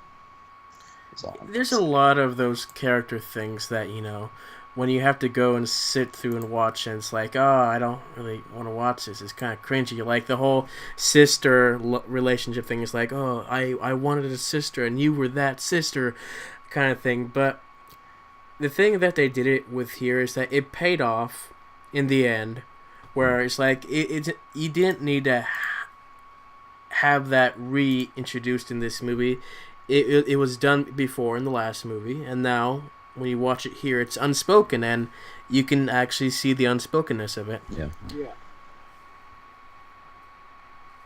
Yeah. Uh-huh. Okay. There's a long list of characters, so I think let's talk about that one at the top, and then we can go on to the other villains. Yeah, I think Well, touched yeah, on we can- most of these characters. Yeah, we can brief. Because We can brief. this on that has shit. been going on for a while now. We gotta Yeah. we gotta get to the main event here. We gotta get to Yeah. that main event. So, Red Skull. I was super surprised. Yeah. Oh, I think really? I think that's the reward for sticking with the universe Yeah. this long, is you get moments like that where something pays off that you never thought would pay off. Oh, I was expecting him to show up in this movie. Oh, Because, wow. you know, when I marathoned the Marvel movies, you know, I saw that scene where he goes, and I see that, it's like, huh, that kind of looks like he transported somewhere else instead of him fully disintegrating. Right. And so it's like, I bet there's going to be some kind of thing with him and Thanos, probably like a flashback thing, was like, oh, here's our Earth planet, here I have a stone thing there, and that's what leads Thanos there. But I guess the surprising thing here is that he led to that stone and he's a ghost. Well, Which, as soon as that figure appeared, it's like, oh, is that going to be him? I'm not sure why, because he's floating, but is that him? Mm. And then he starts speaking, it's like, oh yeah, it's him. I personally wasn't expecting it, but it makes sense knowing now that the Tesseract was indeed the Space Stone, that he was potentially transported, and maybe he was transported to the planet of the Soul Stone, and maybe did something else there that he shouldn't have, and ended up being the guardian for the Soul Stone. Yeah. Obviously, he hasn't aged a day, but also we can't see wrinkles on his face either. So Also, I don't think he's played by Hugo Weaving in this. No, Hugo Weaving kind of declined to be in this movie, so... Well, what he basically said, and this was a few years ago, but he said he wasn't completely opposed and that he had a contract holding it to him, but he wouldn't come back if it wasn't, contractually obligated. So it sounds like they didn't hold him to his contract. interesting. Which, I mean, it doesn't particularly matter. I don't think this is one of his better roles, so... I personally didn't notice. I thought the voice sounded very similar. So Yeah. props to Yeah. Marvel. It was I I recognize that the voice wasn't quite the same, but I thought it was just, I don't know, some artistic choice or something. Yeah, they Yeah. did a really good job. And obviously, since the character has a red face, it's not very difficult to Right. fake it. Right. For sure. And the person that they hired is apparently a relatively famous celebrity impersonator, so... Oh, intriguing. Well, props to them. Yeah. Yeah. Maybe he should have been Solo. I don't know. Let's not get into that, but I needed a little quip there. So, now what? Let's... One sec. Well, Can we skip these characters until the end for very quick? yeah. Yeah. I would say most of these characters are meh. Like they exist. They're not super relevant. I would say we should definitely talk about the post-credit scene. Yes, of course. And going by this list, I think the Black Order, Yes. Oh yeah. I didn't really care for them. Yeah, I like Squidward, but I Yeah. didn't really care for them. Well, and it left his death open for like, hey, maybe he is alive. We saw Thor not die like this. Oh, his death was disappointing. It's like, throw him out the airlock. He's dead. Oh, well, he was such a very powerful. Yeah, though. but at the same time, it was like the only way to beat him was outsmart him. So I'm kind of okay with that, all things considered. Yeah, I mean, sooner the better, I guess. To get him off the screen was the thing here, but it's like I Yeah. felt kind of bad. Carrie Coon played Proxima Midnight, I believe is her name, the girl one, and she's a really incredible actress, but she hasn't really gotten any work. So I felt kind of bad for her, only getting like a few lines here and there.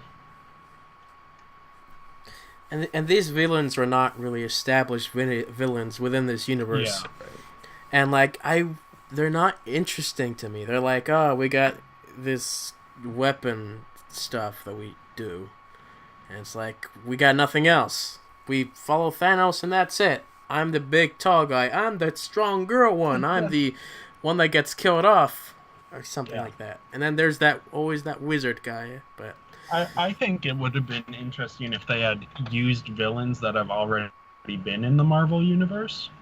But they're all dead, so... Well, you could have had Red Skull. You could have had one of the guys from the bad guy from the Hulk movie, I think.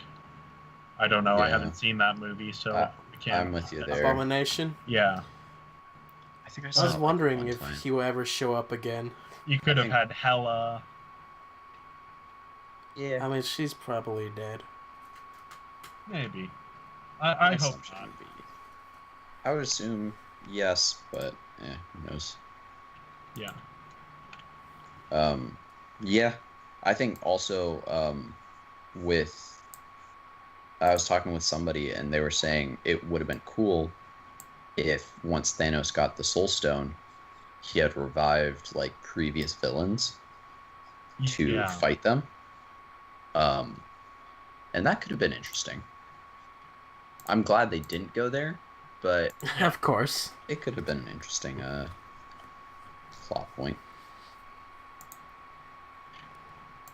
It'd be like one of those epic things just for the sake of being epic. Yeah. Yeah. Although it would have been really cool too, like if Wanda was like about to stop Thanos from a nefarious plan and Thanos brought back a vision of Quicksilver. It was like, hey, your brother's dead. Be sad now. Ha ha ha ha ha. I'm evil. Yeah. That would have been like, you really are evil there, mister. Oh boy, guess we're gonna have to beat you next time. Yeah. I think, to be fair, though, like, there's so many characters, and I think the Black Order was handled about as well as they could have handled them without extending the runtime. They're just pretty much there to be the grunts for Thanos. Yeah, they're the mini bosses. Yeah. Yeah. For sure. The ones that no one really care about because they just want Thanos. Yeah. Yeah. And so we have. Is that everything for these? Yeah. Yeah. I mean, we can Characters. quickly list Ant-Man, Wasp, Hawkeye, I or mean, Valkyrie, and Captain Marvel. Obviously, they weren't there. we're not in this film. It was interesting that they didn't have Hawkeye. I'm assuming that Ant-Man, they're gonna have Ant-Man and Wasp take place during the same time as. I Infinity War? hope so. I think, you see, there's two ways I could see this going. I think either this happens, like, before, and you have, then, like, either as part of the climax or an end credit scene, you have certain characters from that movie disappearing. Yeah. And then I've also, like, maybe they were in these battles, you just couldn't see them, but I feel like that's a bit of a cop-out. Yeah. Yeah. Yeah. And, I just don't think the Ant-Man movie's gonna be good, this sequel. Especially looking forward since, to it. like, what the heck are they even gonna do, honestly? I don't think it's going to be very memorable, just because it seems like the It's- villain's like just a throwaway villain. But Yeah. It had... hey, Actually, I have a theory about who the villain is, but I'm gonna... Okay. save that for another time. Okay. Maybe after this podcast, because I don't want to blow people's minds. Okay. Uh, It's Baby Groot. but Um, no. But it's like this movie cannot take place after Infinity War Yeah. because I do not believe all those characters are still there. Yeah, I think in a perfect universe, you would have the surprising thing of like halfway through the fight with the main bad guy, people start disappearing. Yeah. But I think just from a logistics standpoint, not everyone will have seen Infinity War. So for the sake of spoilers, I would actually put it in the end credits scene. Yeah. I'm kind of with you there. Yeah. So then let's talk about Gamora. I really thought they really improved her character for me in this one. Like, I feel like Thanos, for as good a job as Josh Brolin did as the character, and he did phenomenal. Yes. I think half of the reason that I liked Thanos as much as I did was because of how conflicted Gamora felt. Like, because in the other two Guardians movies, she's very anti-Thanos, but I loved, there's that moment where she charges at Thanos and you think he's dead, and it reminded me of The Lion King, where Simba's dad pretended that Simba had killed him, and it's just a very dramatic, playful scene. And that was the first time I realized how complex Thanos was. Yeah. Well, and like how she was crying afterwards, and then he's like, "Wait, I'm actually here," and then she's still like teary-eyed, but now she's like, "Oh shoot." Yeah. Yeah.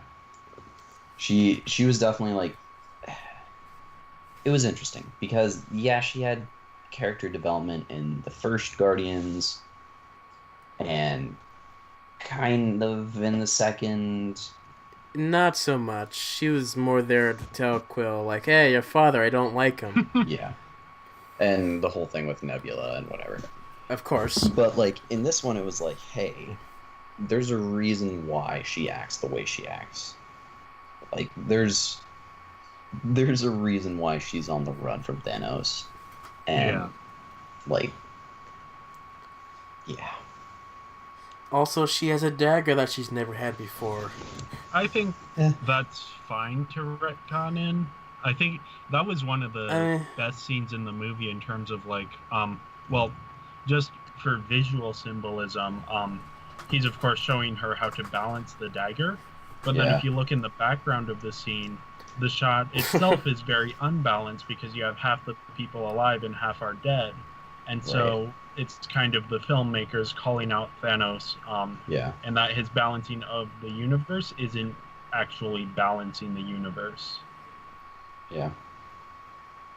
And then like the way Thanos changes all of like the deadliness aimed at Gamora into like bubbles. It was like, hey, she's still my daughter. The only one that gets to kill my daughter is me. I legitimately think he did not want to do that. Yeah.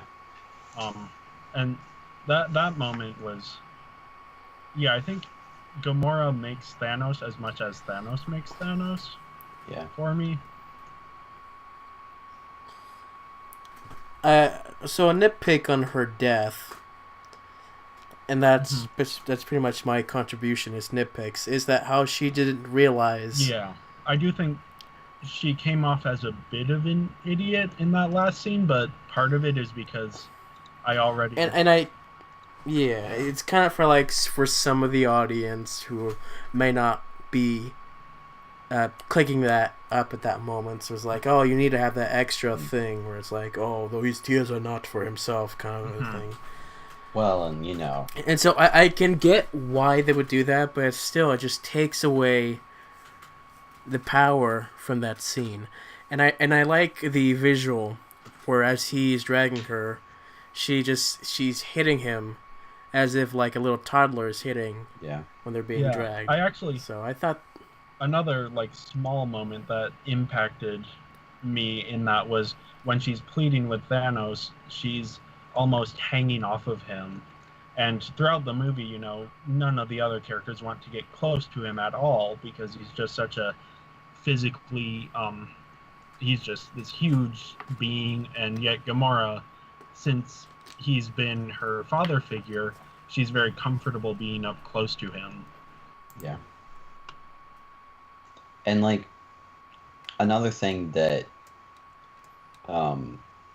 they did well was they showed like Thanos was like actually pretty nice to Gamora. Like obviously Yeah.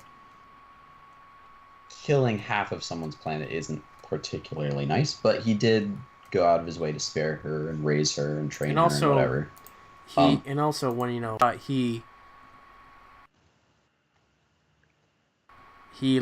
has her look away, which is pretty interesting. Yeah.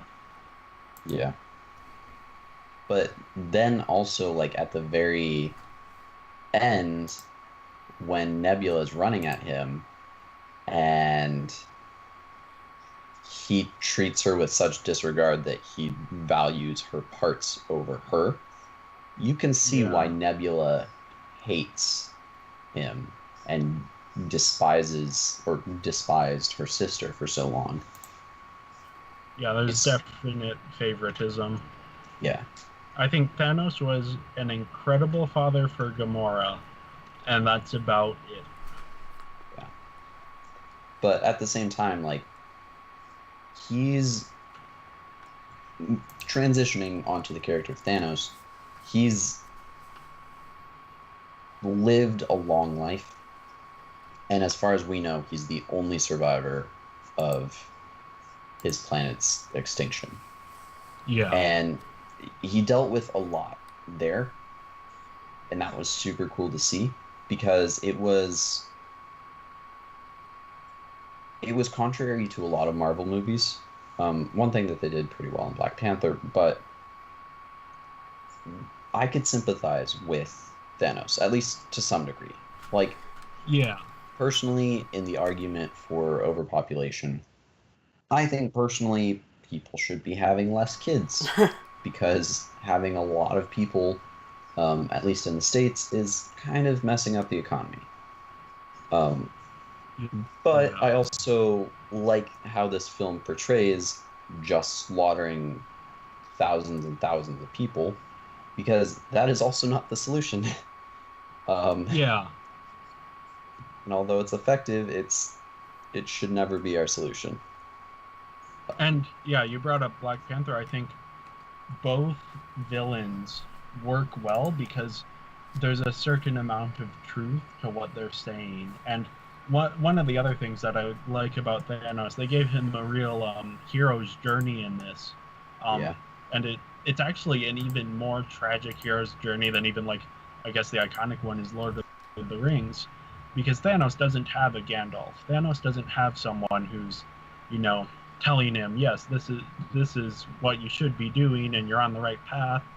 Mm-hmm. And so he's basically just going it alone. And I think that endears him to a certain extent, not to the point of forgiving him, but it just makes him so much more complex, that he believes this so strongly that he's willing to sacrifice probably the only person that he's ever cared for. Yeah. Well, and at one point, Doctor Strange says that he thinks that Thanos would find their will equal to his. And I found that line really interesting, because if Thanos' mindset were on saving the universe in a different way, like, say there was a big bad guy that Thanos was introduced to very early on in his life, Thanos would be on the same path as the Avengers, I'm sure, in trying to stop that. But Thanos is kind of... he's an Avenger fighting overpopulation, an abstract concept, as opposed to Avengers that are fighting real-life threats. So this movie, whether people want it to or not, is such a like deeply philosophical movie because the villain is definitely bad, but all of his traits are pretty much the same as our heroes. Yeah. He's courageous, he's strong, he knows what he feels he needs to do, and he sees it through to the end. Yeah. Even at the cost of possibly his own life. Yeah. Yeah. It's Thanos is a very well done character and honestly surprised me because he's been sitting in a chair for 17 movies before this. Yeah, for him not being well built up, he was well done in his actual I mean, performance. I don't think he wasn't well built up. I think that the build up wasn't what we got, which I'm actually very happy with. Like, I'm happy that going into it, I thought Thanos was just going to be, typical big bad purple alien, but he actually turned out to be more. Yeah. Well, and another thing was we saw the Chitauri on another planet, which was cool. Yeah. Because it was like, hey, they're not just evil aliens that attack Earth for no reason. They do other things. Yeah. Well, by other things, I mean attack other planets for pretty much no reason. But, Yeah. They've been around for longer than just Avengers. Yeah.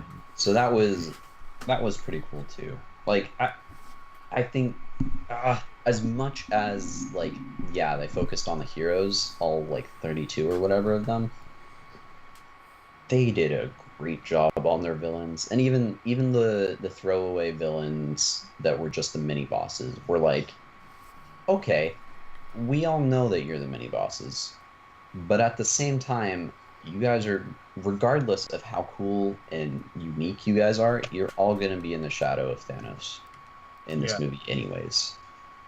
So personally, to me, it didn't matter. I did like having, obviously the telepath was cool to see him fight against other, or not telepath, telekinetic, fight against other telekinetics and wizardy people. It was cool to see the two more like agile ones fighting against some of the more agile Avengers, and it was cool to see the big dude with the giant like hook hammer chain thing fighting Hulk, even if it wasn't Hulk in his prime form. It was cool to have that, like, even without Thanos, they were pretty well matched against Thanos' kids. Or the Dark Quarter or whatever they were. So. Yeah. And I think Thanos also was in some of the best moments of the film, just visually.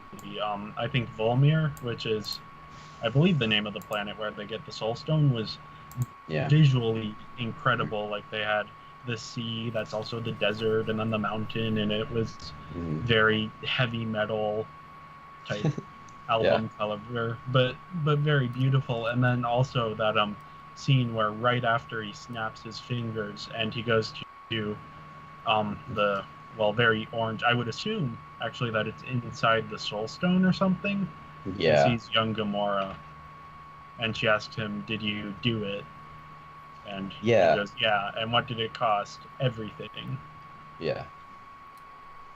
And like, that those scenes where he's in that like orange realm, there's a lot to unpack there, but I'm glad that they added it because most everything else in the movie is like, oh, big bad guy snaps fingers and destroys things. Okay, cool. This person punches things and it makes a punch hole. This makes sense. These were the scenes that were like, okay, when is this happening? Where is this? Why? What's happening? And those scenes were kind of a good break of action to make us think a little bit more, I think, too.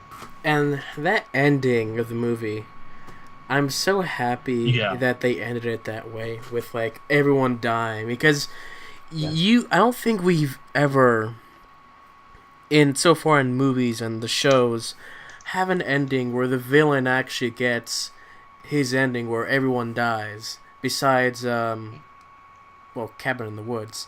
Uh, It's been done before, but never on this scale.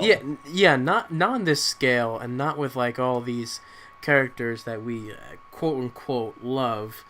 Uh, Yeah. and so I'm just so happy that we got that. And my only disappointment is that it's not gonna last. It's gonna be undone in the next movie, and I would actually love it if they would never fixed it because he's like, it's never happened before. Why undo it? Why do you always have to undo it? Just let it be all dead. It'd be Yeah.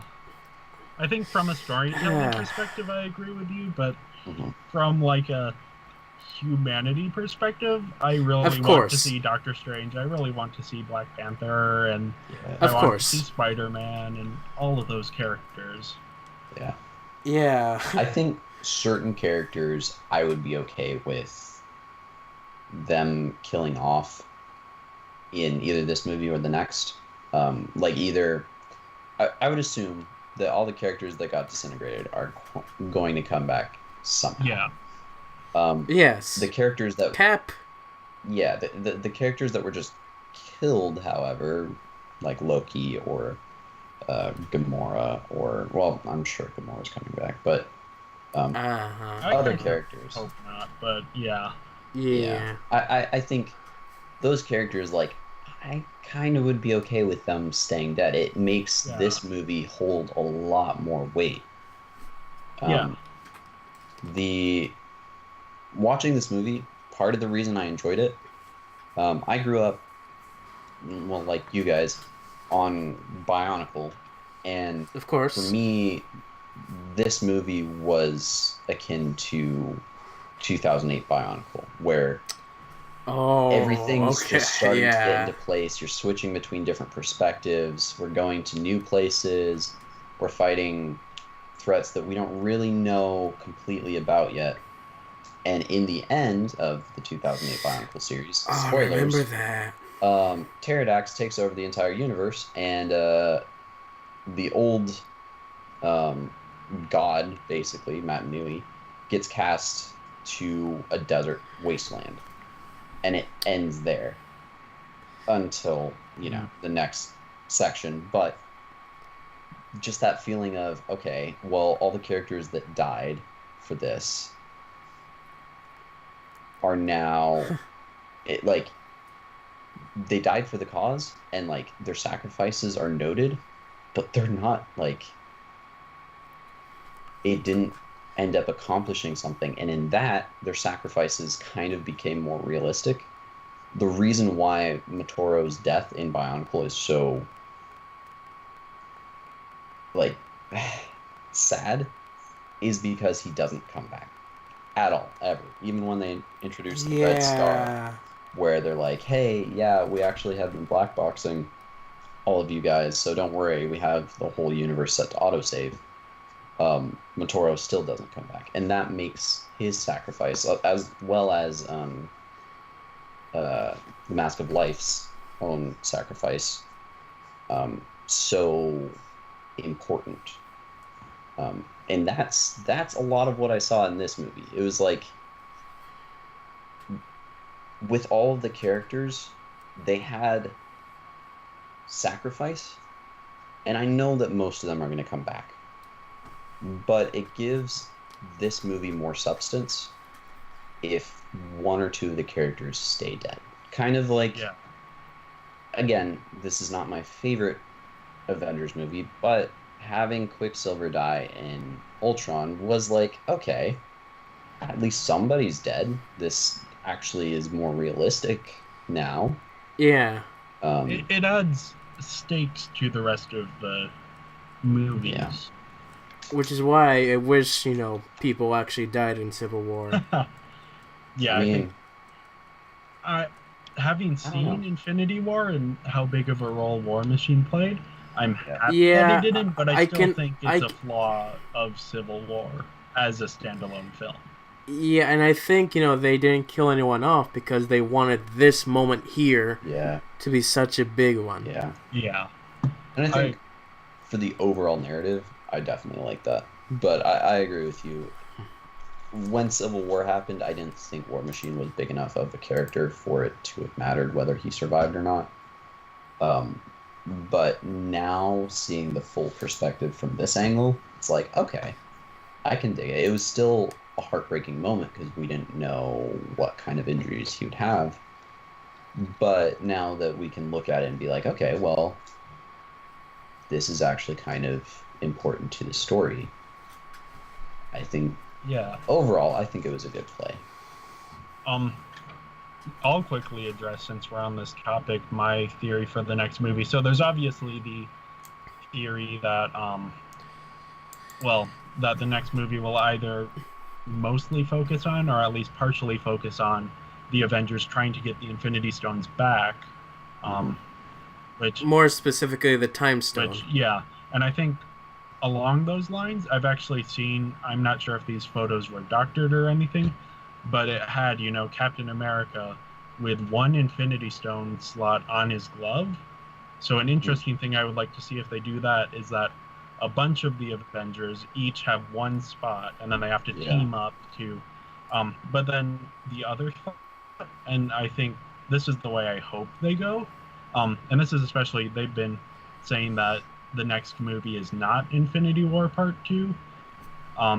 So the way I kind of hope they go is that Thanos either realizes that he made a mistake or wants Gamora back, so he undoes the disintegration. Although I don't know. undoing the disintegration doesn't really do much for her. Yeah. I'm not sure how that would work, but I think in terms of story-wise, that brings Thanos' character around a bit. Yeah. I don't know. I feel like that's just a Deus Ex Machina. It's like, I feel bad. Let me fix everything. I think it's too much of like a TV show.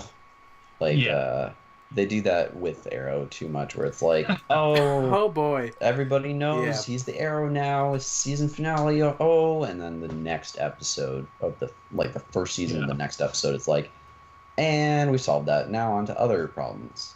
I am torn on because I would totally, just from a comic book perspective, this happens all the time, and I would love for these deaths to have more permanence than that. But also, I kind of want to see Doctor Strange do stuff in the next Avengers movie. I kind of want to see Spider-Man do stuff. So I'm torn as to what I hope they do. But I do think the disintegrated people are definitely coming back. Yeah. I just love the last shot of the movie. Yeah. Where Thanos is in his little hut, with that beautiful music that's playing that just making me happy. It's like, oh, that's very sadistic music. I love it. When him just smiling, looking at everything, thinking it's all good. I'm gonna rest now. I just love that shot, and that's how you end the movie. And it's like, wait, that's how you end the movie? Yeah. I'm pretty sure. And that was my mom's reaction. It was like, wait, they're ending it there? Yeah. It's like, huh, okay. Oh, I would like and for to me, talk a quick second about the structure of the ending, because I thought that was brilliant as well. Because, of course, first off, you start with this battle for Wakanda. And, not for Wakanda, for Vision. And all movie logic tells you, okay, so they're going to almost get to Vision, but then, right at the last second, someone will show up and they'll save the day and everything will be fine. Yeah. But that doesn't happen, so then you're like, okay, now I see where this is going. They, Wanda destroys Vision. It's all very emotionally impactful, and then, Thanos goes away, or they finally beat him. But then that doesn't happen. So then Thor shows up out of nowhere, a Deus Ex Machina, and you're like, okay, now I understand where they're going. Thor defeats Thanos, and then that doesn't happen, and you're like, oh, well. even with every like last ditch effort, it was like, nah, Thanos still wins. I mean, that whole build-up with Thanos slowly walking up to, like, Wanda and Vision, and like, oh, you gotta kill me now, and it's like, I'm watching that, and I keep in mind, is like, this is an emotional moment, but I remember that Thanos has the Time Stone, so all of this is pointless if she blows it up. I know, I was thinking the same thing, and then, like, you see Vision die, and you're like, okay, well, maybe Thanos doesn't know how to use the Time Stone? And then Thanos uses the Time Stone and Vision dies again. And you're like, oh. And he's like, that's a noble of you, girl. At that point, you're like so emotionally destroyed that when Thor comes up, you want to jump out of your seat and cheer for him. Yeah. And then he does nothing. Yeah. And then he actually snaps and the screen goes to white and he's like, wait, what? Yeah.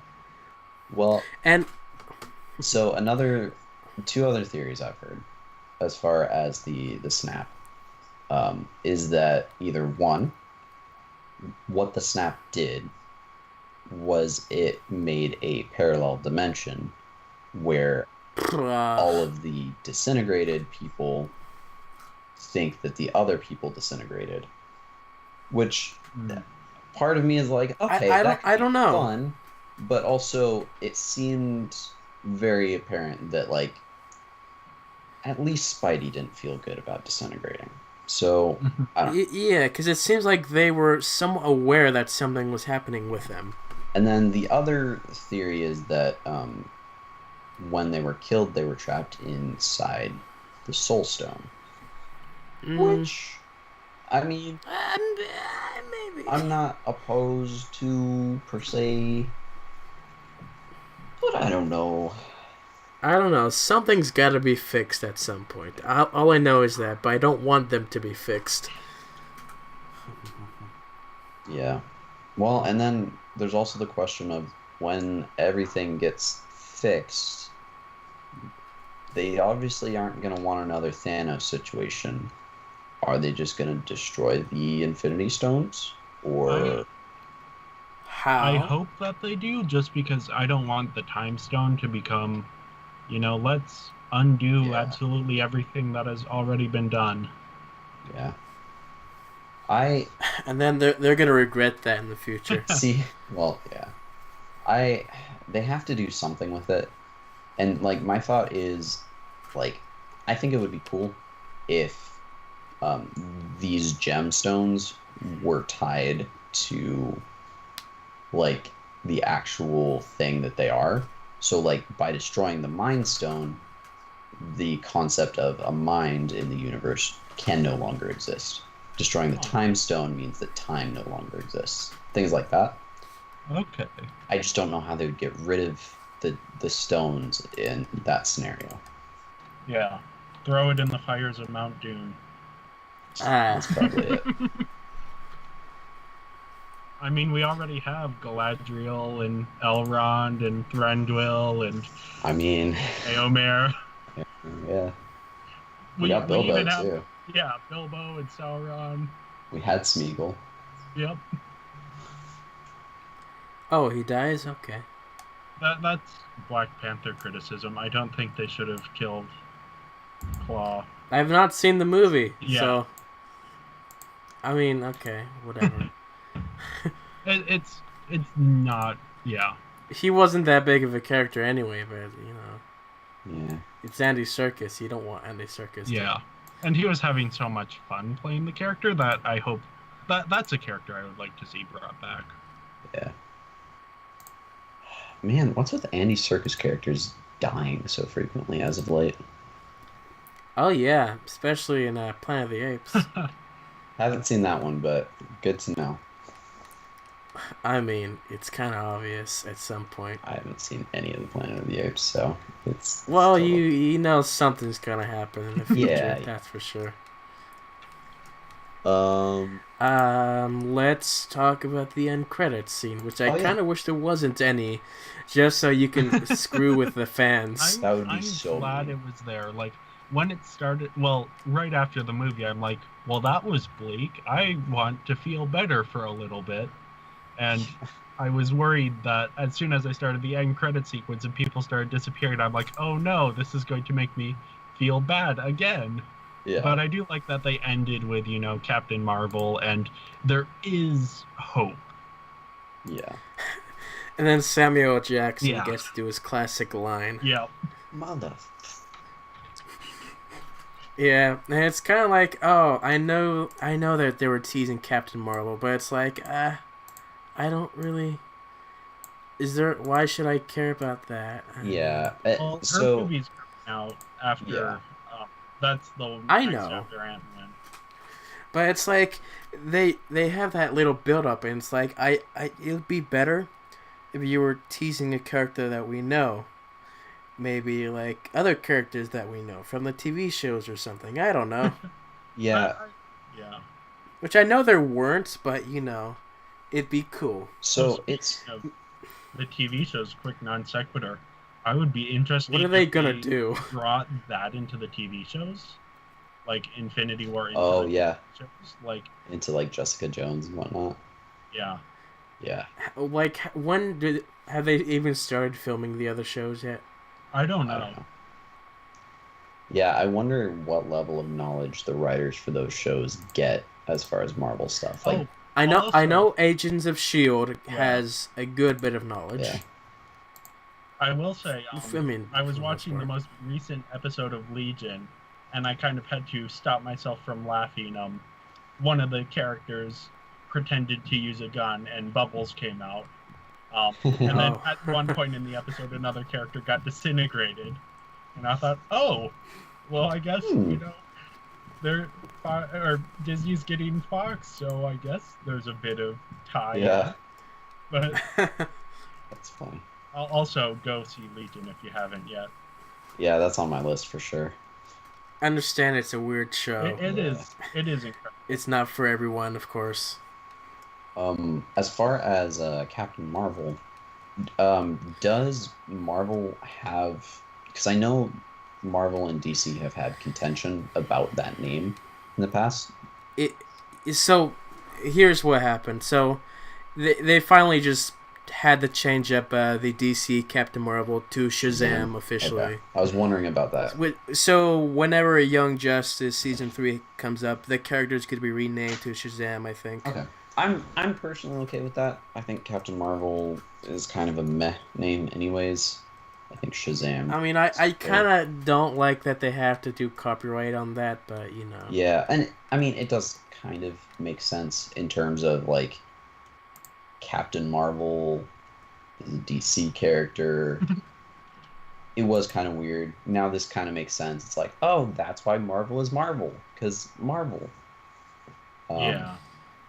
Yeah, and Captain Marvel in like DC, he was like, it's because he's a marvelous person. Right. He's someone to marvel at. Yeah. And that's why they call him Captain Marvel. So I don't know. Yeah. I'm excited. Yeah. I like Brie Larson as an actress. She does a really good job in what I've seen her in, so.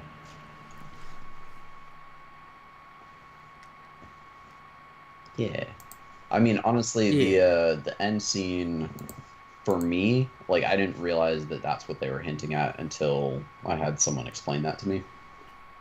Oh, I mean, like, me, I was, like, watching the movie, wondering, it's like, okay, is she appearing in this movie? I thought she was, but no. And when the after credits, like, okay, she is appearing in this. Yeah. It's like, oh, wait, no, she's not. It's just her symbol. Oh, okay. Yeah, Whatever. I totally didn't even think about the fact that they're making a Captain Marvel. And then I was like, oh, yeah, that's the thing. Oh, I mean, there's been big movie doing for the future. Yeah.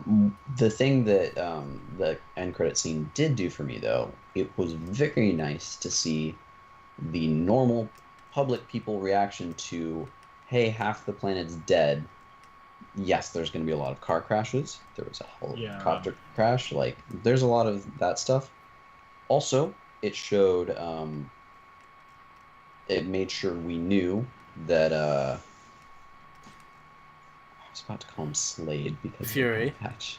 Wow. Fury, is dead.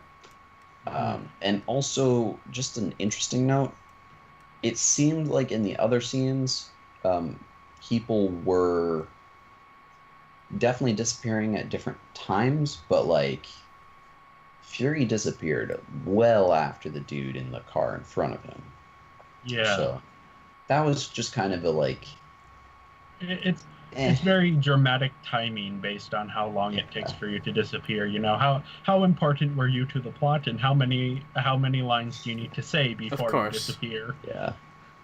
So, My They- only like logical explanation for that was like their will to live. It seemed like hmm, um, Peter Parker probably had a stronger will to live than most of the Guardians. That kind of just makes sense. yeah, and might also have a little bit to do with like power level, Yeah, but it is, you know, a little strange that they disappear in order of how much they need to be around for other characters to yeah, react to them. yeah. Oh well, I guess the Infinity Stones have some lag time for different people. I mean, Yeah. The Infinity Stones read the script. wasn't it the idea That makes that sense. whoever disappears, like chosen by Thanos to disappear or something? I don't think that's true. I No, don't think because Thanos is that heartless. I think Well, earlier in he is the heartless, but movie he was like, yeah, we want people selected at random, good, pure, simple, um, no bias, no nothing like that. We're just lucky that the Avengers or part of the Avengers fell into that half And then category. Because what if it was just like all of the impoverished people on Earth got to survive, but and then nobody Tony else? survives, and it's like, oh, he kept his promise they'd leave him alive or something. I don't know. That's what I was thinking. Yeah, that's true. That's a good point. it is. Yeah, I would be curious to see their logic. I mean, I honestly would love to think that they wrote all of these names down in an Excel spreadsheet and had the Excel spreadsheet choose random characters. Randomized. Obviously, that's not what they did. Yeah, I was Because, thinking like a dartboard, but yeah, that would have been but amazing. I think it would have been, if I had been writing this movie, I would have done that just for the fun of doing it. Like, Uh-huh. But, and I do think like the ones who are left are the original Avengers.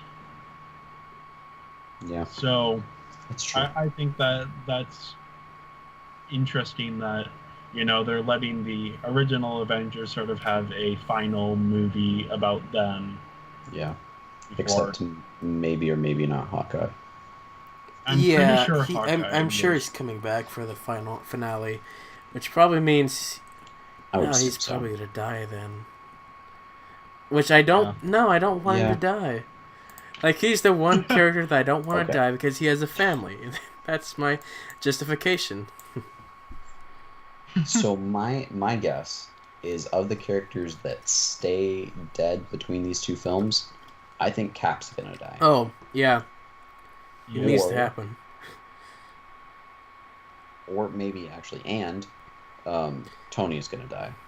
Because I don't see Marvel wanting to work with Robert Downey Jr. for too many more And then movies. I do have a theory. If they keep Is everyone Pepper alive, pregnant? which That's a question.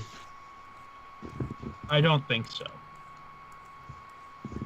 But I would be interested in if they kept a lot of these people alive. I would love to see, you know, Thor show up in the next Guardians movie and Cap in the next Black Panther movie, sort of tie them in.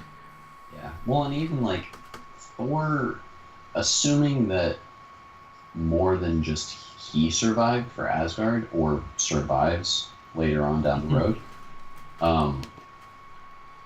I mean, it would like he doesn't really need to be an Avenger anymore. He can.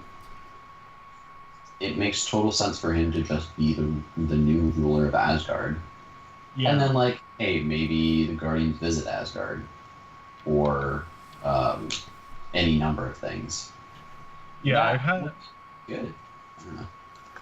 I've heard a lot of talk about how they're planning on the next Avengers movie being sort of the last of like these MCU, everything is tied together slavishly. I'd So I I'd be wouldn't be fine with surprised that. if they don't do. Yeah, I wouldn't be surprised if they stop doing Avengers movies and just have, maybe a cameo here and there. Yeah, Yeah, that makes but sense. I just I don't say know. just stop the universe while you're ahead. You know. See, but the thing is, they just acquired Fox, and I Oh, think they're gonna Infinity have War X-Men. is the. I know that. Oh yeah, but like Infinity War is the perfect time to be like, oh look, mutants are now in this world. Good luck. Yeah, I So would. Yeah, I, I think at some point, though, the universe is going to go the way of the comics, where it's just too big. Yeah. yeah, And I think they're trying to stop that growth to the extent that it's going by just moving away from the team movies. mhm. So yeah, honestly, I can't imagine how the X-Men would ever fit into an Avengers movie. I would love to see them work it out, but also it would It would be be, insane. yeah, No, I think in order to do that, they have to get rid of a lot of the characters that they have now. Like yeah, they would have to kill off or somehow get rid of um, the the OG Avengers Yeah, for and sure. it's like it's yeah, kind of too Um, late to have our X-Men show up with the Avengers because we want to see the X-Men with our OG Avengers. You know, have those yeah, interactions but like like with Wolverine I and feel Captain like America because they served together in one of the versions. You it's know. true. Yeah, but I think at the same time, like they've already messed up to some degree. Oh boy. Quicksilver. yeah, So I think they're like I think it could be cool. The Avengers is over. Several characters are dead. Probably Bruce and Natasha get married or I don't something. know. Um, and then they live out their happy days. And like the only Avengers that are left are maybe like Falcon, Spider Man. Um, I don't know. Doctor Strange. And yeah, like maybe like one or two others. Most of the others I can be like I can understand them being like, hey, I've got like an entire country to run, or I have space to explore, or whatever. yeah, But those would be like, hey, these are good candidates for that. And then hey, maybe the Fantastic Four show up and around the same time as the mutants, or maybe Fantastic Four cause the mutants, or I don't know, Something. something. I think yeah. I think as soon as these movies are done, that would be the perfect time to continue the universe. But use Here's a new thought. characters. What if all the people that disintegrated are candidates to become mutants? Okay. Huh. That That could be yeah. interesting. Yeah, like when they get brought back, something messes with their gene pool. Well, no. I mean, I would be okay with that that. would I be like a that. way to do it. Yeah. Yeah, I mean, frankly, from what I understand, um, I mean, they have Inhumans, of from what I've course. So yeah, from the whispers that I've heard, they are trying to stay away from Wolverine for the of most course, yeah, part. Just because he was so prevalent in the other X-Men movies, and because he was so iconically Hugh Jackman, it's going to take some time for people to forget. Um, so even if they started with like, "Hey, these people are back now, but some of them have powers. Oh no!" and then maybe later on down the line they're like, "Hey, this is Wolverine." I don't know. We'll see. yeah, it wouldn't be the Yeah. same, but it would be a version that could potentially fit the circumstances. Yeah. All Also, I'm it's saying is I'm glad I'm not writing it. yeah, I mean, also, I think the DCEU has been buried and dead for about way too long at this point. I'm kind of wondering how long it'll be before they decide to kill off half their characters. Just And give up Not this. too long, I I think. actually think though I think it would work well because you could get a new Batman, you could get a new Flash, you could undo a lot of the stuff that's been more controversial. But it is worth noting that Avengers Infinity War, in its first weekend, made almost as much worldwide as Justice League made in its entire run. Yeah. I mean, the movies just... The thing was, DC and Marvel, at least movie-wise, I'm not going to say that any of the DC movies were particularly terrible. But I will say this.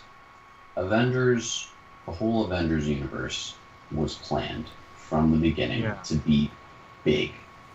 And they, although it's obvious that different plans change over time, for the most part, they planned for being able to change. And in that, we can watch all 17 or 18 movies before this and enjoy the whole movie and be like, and like what we've been talking about hasn't been like, oh, well, they did this in this movie and it never came back up.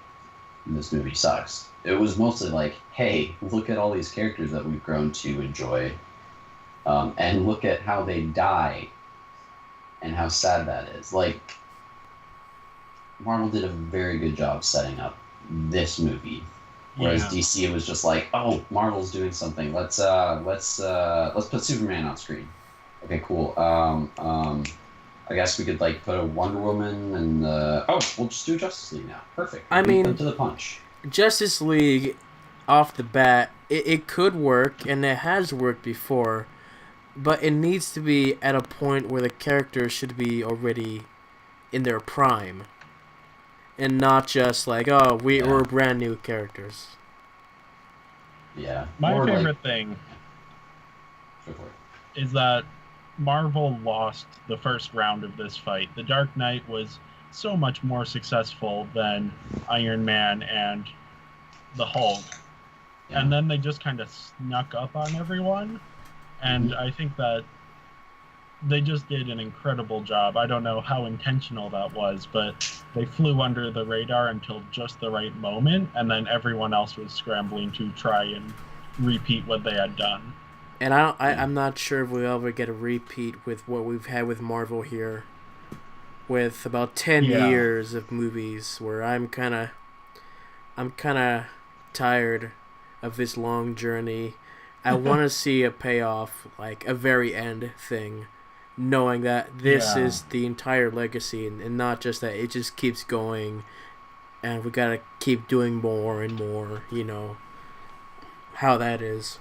Yeah, I would like to see the next Avengers movie be a sort of conclusion, not that they won't continue after that, but just that it done in a way where it's not, it ends stories, but doesn't be like, okay, here's our next story that we're preparing, Yeah, for kind of bringing it full circle to a good conclusion that leaves room for more.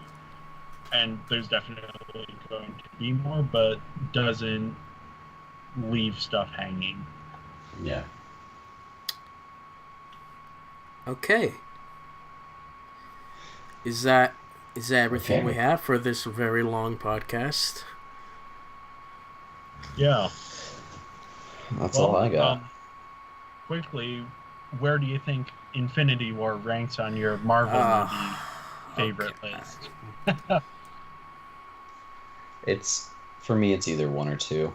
Like, I really enjoyed the Spider-Man, the most recent Spider-Man, but I think I'm mostly just biased because it's the first Spider-Man movie that I very much enjoyed. Okay. But at the same time, this movie had so much build up to it that it's just, for its cinematic feats alone, I love it, and I love that this is really a villain story, and Yeah. that even though they literally killed off half their characters, um, they made sure to respect all of their characters as they did it. Um, so this is definitely up there. If it's not my first, it's easily my second. Yeah, I think for me this is my top. It isn't the best Marvel film, No, I agree. but I think as an event, as an experience, and all the Marvel movies, I've enjoyed them. I think that Infinity War is kind of a shorthand for it for me, of like, this is all of the Marvel movies in one. Yeah. Yeah. It's kind of a way to relive all of the moments of the previous movie. Of course. Yeah. The movies. When I tell someone that I like Infinity War, it's I like all of the Marvel movies. And I just as well. wonder, in like, let's just say in 30 years' times, will this hold up as well as it does now? I mean, I think it will hold up in the same way that like old TV shows do, where you watch it, you maybe binge through it every once in a while, but here's the thing. Like, the reason why this movie is so popular right now is because this has been like a 10-year build-up. And it's like, in 30 years' time, all the movies are all out. And so you just binge watch it, and it's like, it's not as strong as a build-up, and so the outcome is not as strong at heart as it was before. I guess I still think it'll be a classic. Of course. Another thing to compare it to is like the Harry Potter movies. Yeah. Each one on their own, they're good movies, but it's really the series that you take into consideration. Arguably, Or Lord of the Rings, Star Wars, Godfather. Yeah. Okay. So for me, I think it'd be difficult to rank Marvel into MCU movies because MCU movies, it's difficult for me to actually find like a top favorites, and also I need to rewatch this movie another time to actually see if this thing will even hold up. But just for the very ending of this movie, and if this does not get resolved, which it will. But if it never got resolved, I think I would have loved this movie just for having the guts to do that. So, I don't know. I guess it's up there, but it's up there just for that scene and not for the full experience. Okay. Alright. I mean, for as far as that scene, if you don't watch another Marvel movie, that is how it ends for I'm you, going to so. watch another Marvel movie. Yeah. Even I know. though I'm sick and tired of Marvel, and I wasn't really excited for this. I still enjoyed the movie. I had no emotional connection to the characters though, but I still enjoyed it. I love the ending, and it's like, oh crap, how are we gonna get out of this one? Oh, okay, but it's still a fun movie, even if you are not a fan of the whole universe. It's still fun, Yeah, for sure. Oh boy, show. I think this has broken our podcast record for longest podcast. I'm Probably. not surprised. Oh boy. I mean, especially for this movie, It's longer than the film itself. Hey, that's an Oh achievement boy, right there. we could have been doing this in the theater if we wanted to. I don't know. Yes, Well, talking as everybody else is trying to enjoy Talking it. spoilers as well. Be like, hey, Thanos kills almost everybody. At the very beginning of the Yeah, movie well, to start off. Oh well. So yeah, is that everything we have to say about this? Yeah. Very good movie. Go and see it a second time since you've already seen it before hearing this podcast. My recommendation is so I went in without watching very many beforehand. I would personally, myself, want to see it again, but want to see like a Marvel movie maybe a day That's what I did. until I saw it Yeah. again. Yeah. And that way I could process it a little bit better. But I think personally, of the ones that you need the most to understand this, if you just do like the previous Avengers movie, Cap Civil War, Thor. yeah, Thor, maybe Thor Ragnarok. The first Guardians. The first Guardians, like, you should understand it overall. I know that there are some people that didn't watch very many of this universe beforehand. I'm making my girlfriend watch this movie, even though she hasn't seen very many. Oh, you should make her watch the other movies Yes. beforehand, though. Oh, don't worry. She hasn't seen Civil War Oh, yet, boy. so I'm making her see Okay. that one. Because that one is up there for me, too. I just love it. Anyways, so... And also, if you can't watch all of the movies, watch a summary. I mean, Yeah. if you have the time, which, you know, we're gonna be on summer, so we have the time, assumingly, to watch a movie a day, maybe two. So yeah, that should be fun. Yeah. And But, I don't know. I would rate this movie just even... Yeah, there were problems with it, but I personally, just as like an experience as a whole, I'd rate it a 9 out of 10, if not a little bit higher. Like, it was good. I recommend it highly. I gave it the full 5 out of 5, but Yeah. it I think as a film, Yeah. it isn't the best film ever, but as an experience, it is incredible. let's say I would say probably 8.8 out of 10. Okay. Mostly for that final bit, and for the enjoyment of some of the audience, which I wish I had like an earlier showing with all the fans, because I've heard stories about really noisy groups for this movie, which would be kind of funny to watch. I was in a Sunday matinee and the audience was full in a relatively conservative Christian city here, so this movie's a big deal. Yes. Yeah. So, is that everything we have? Yeah. Yeah, I think we should end it regardless. It's getting really late. Yeah. Alright, so, yeah, thank you guys for watching, assuming you're still here, and we'll see you all next time. Bye. Bye. Bye. Function.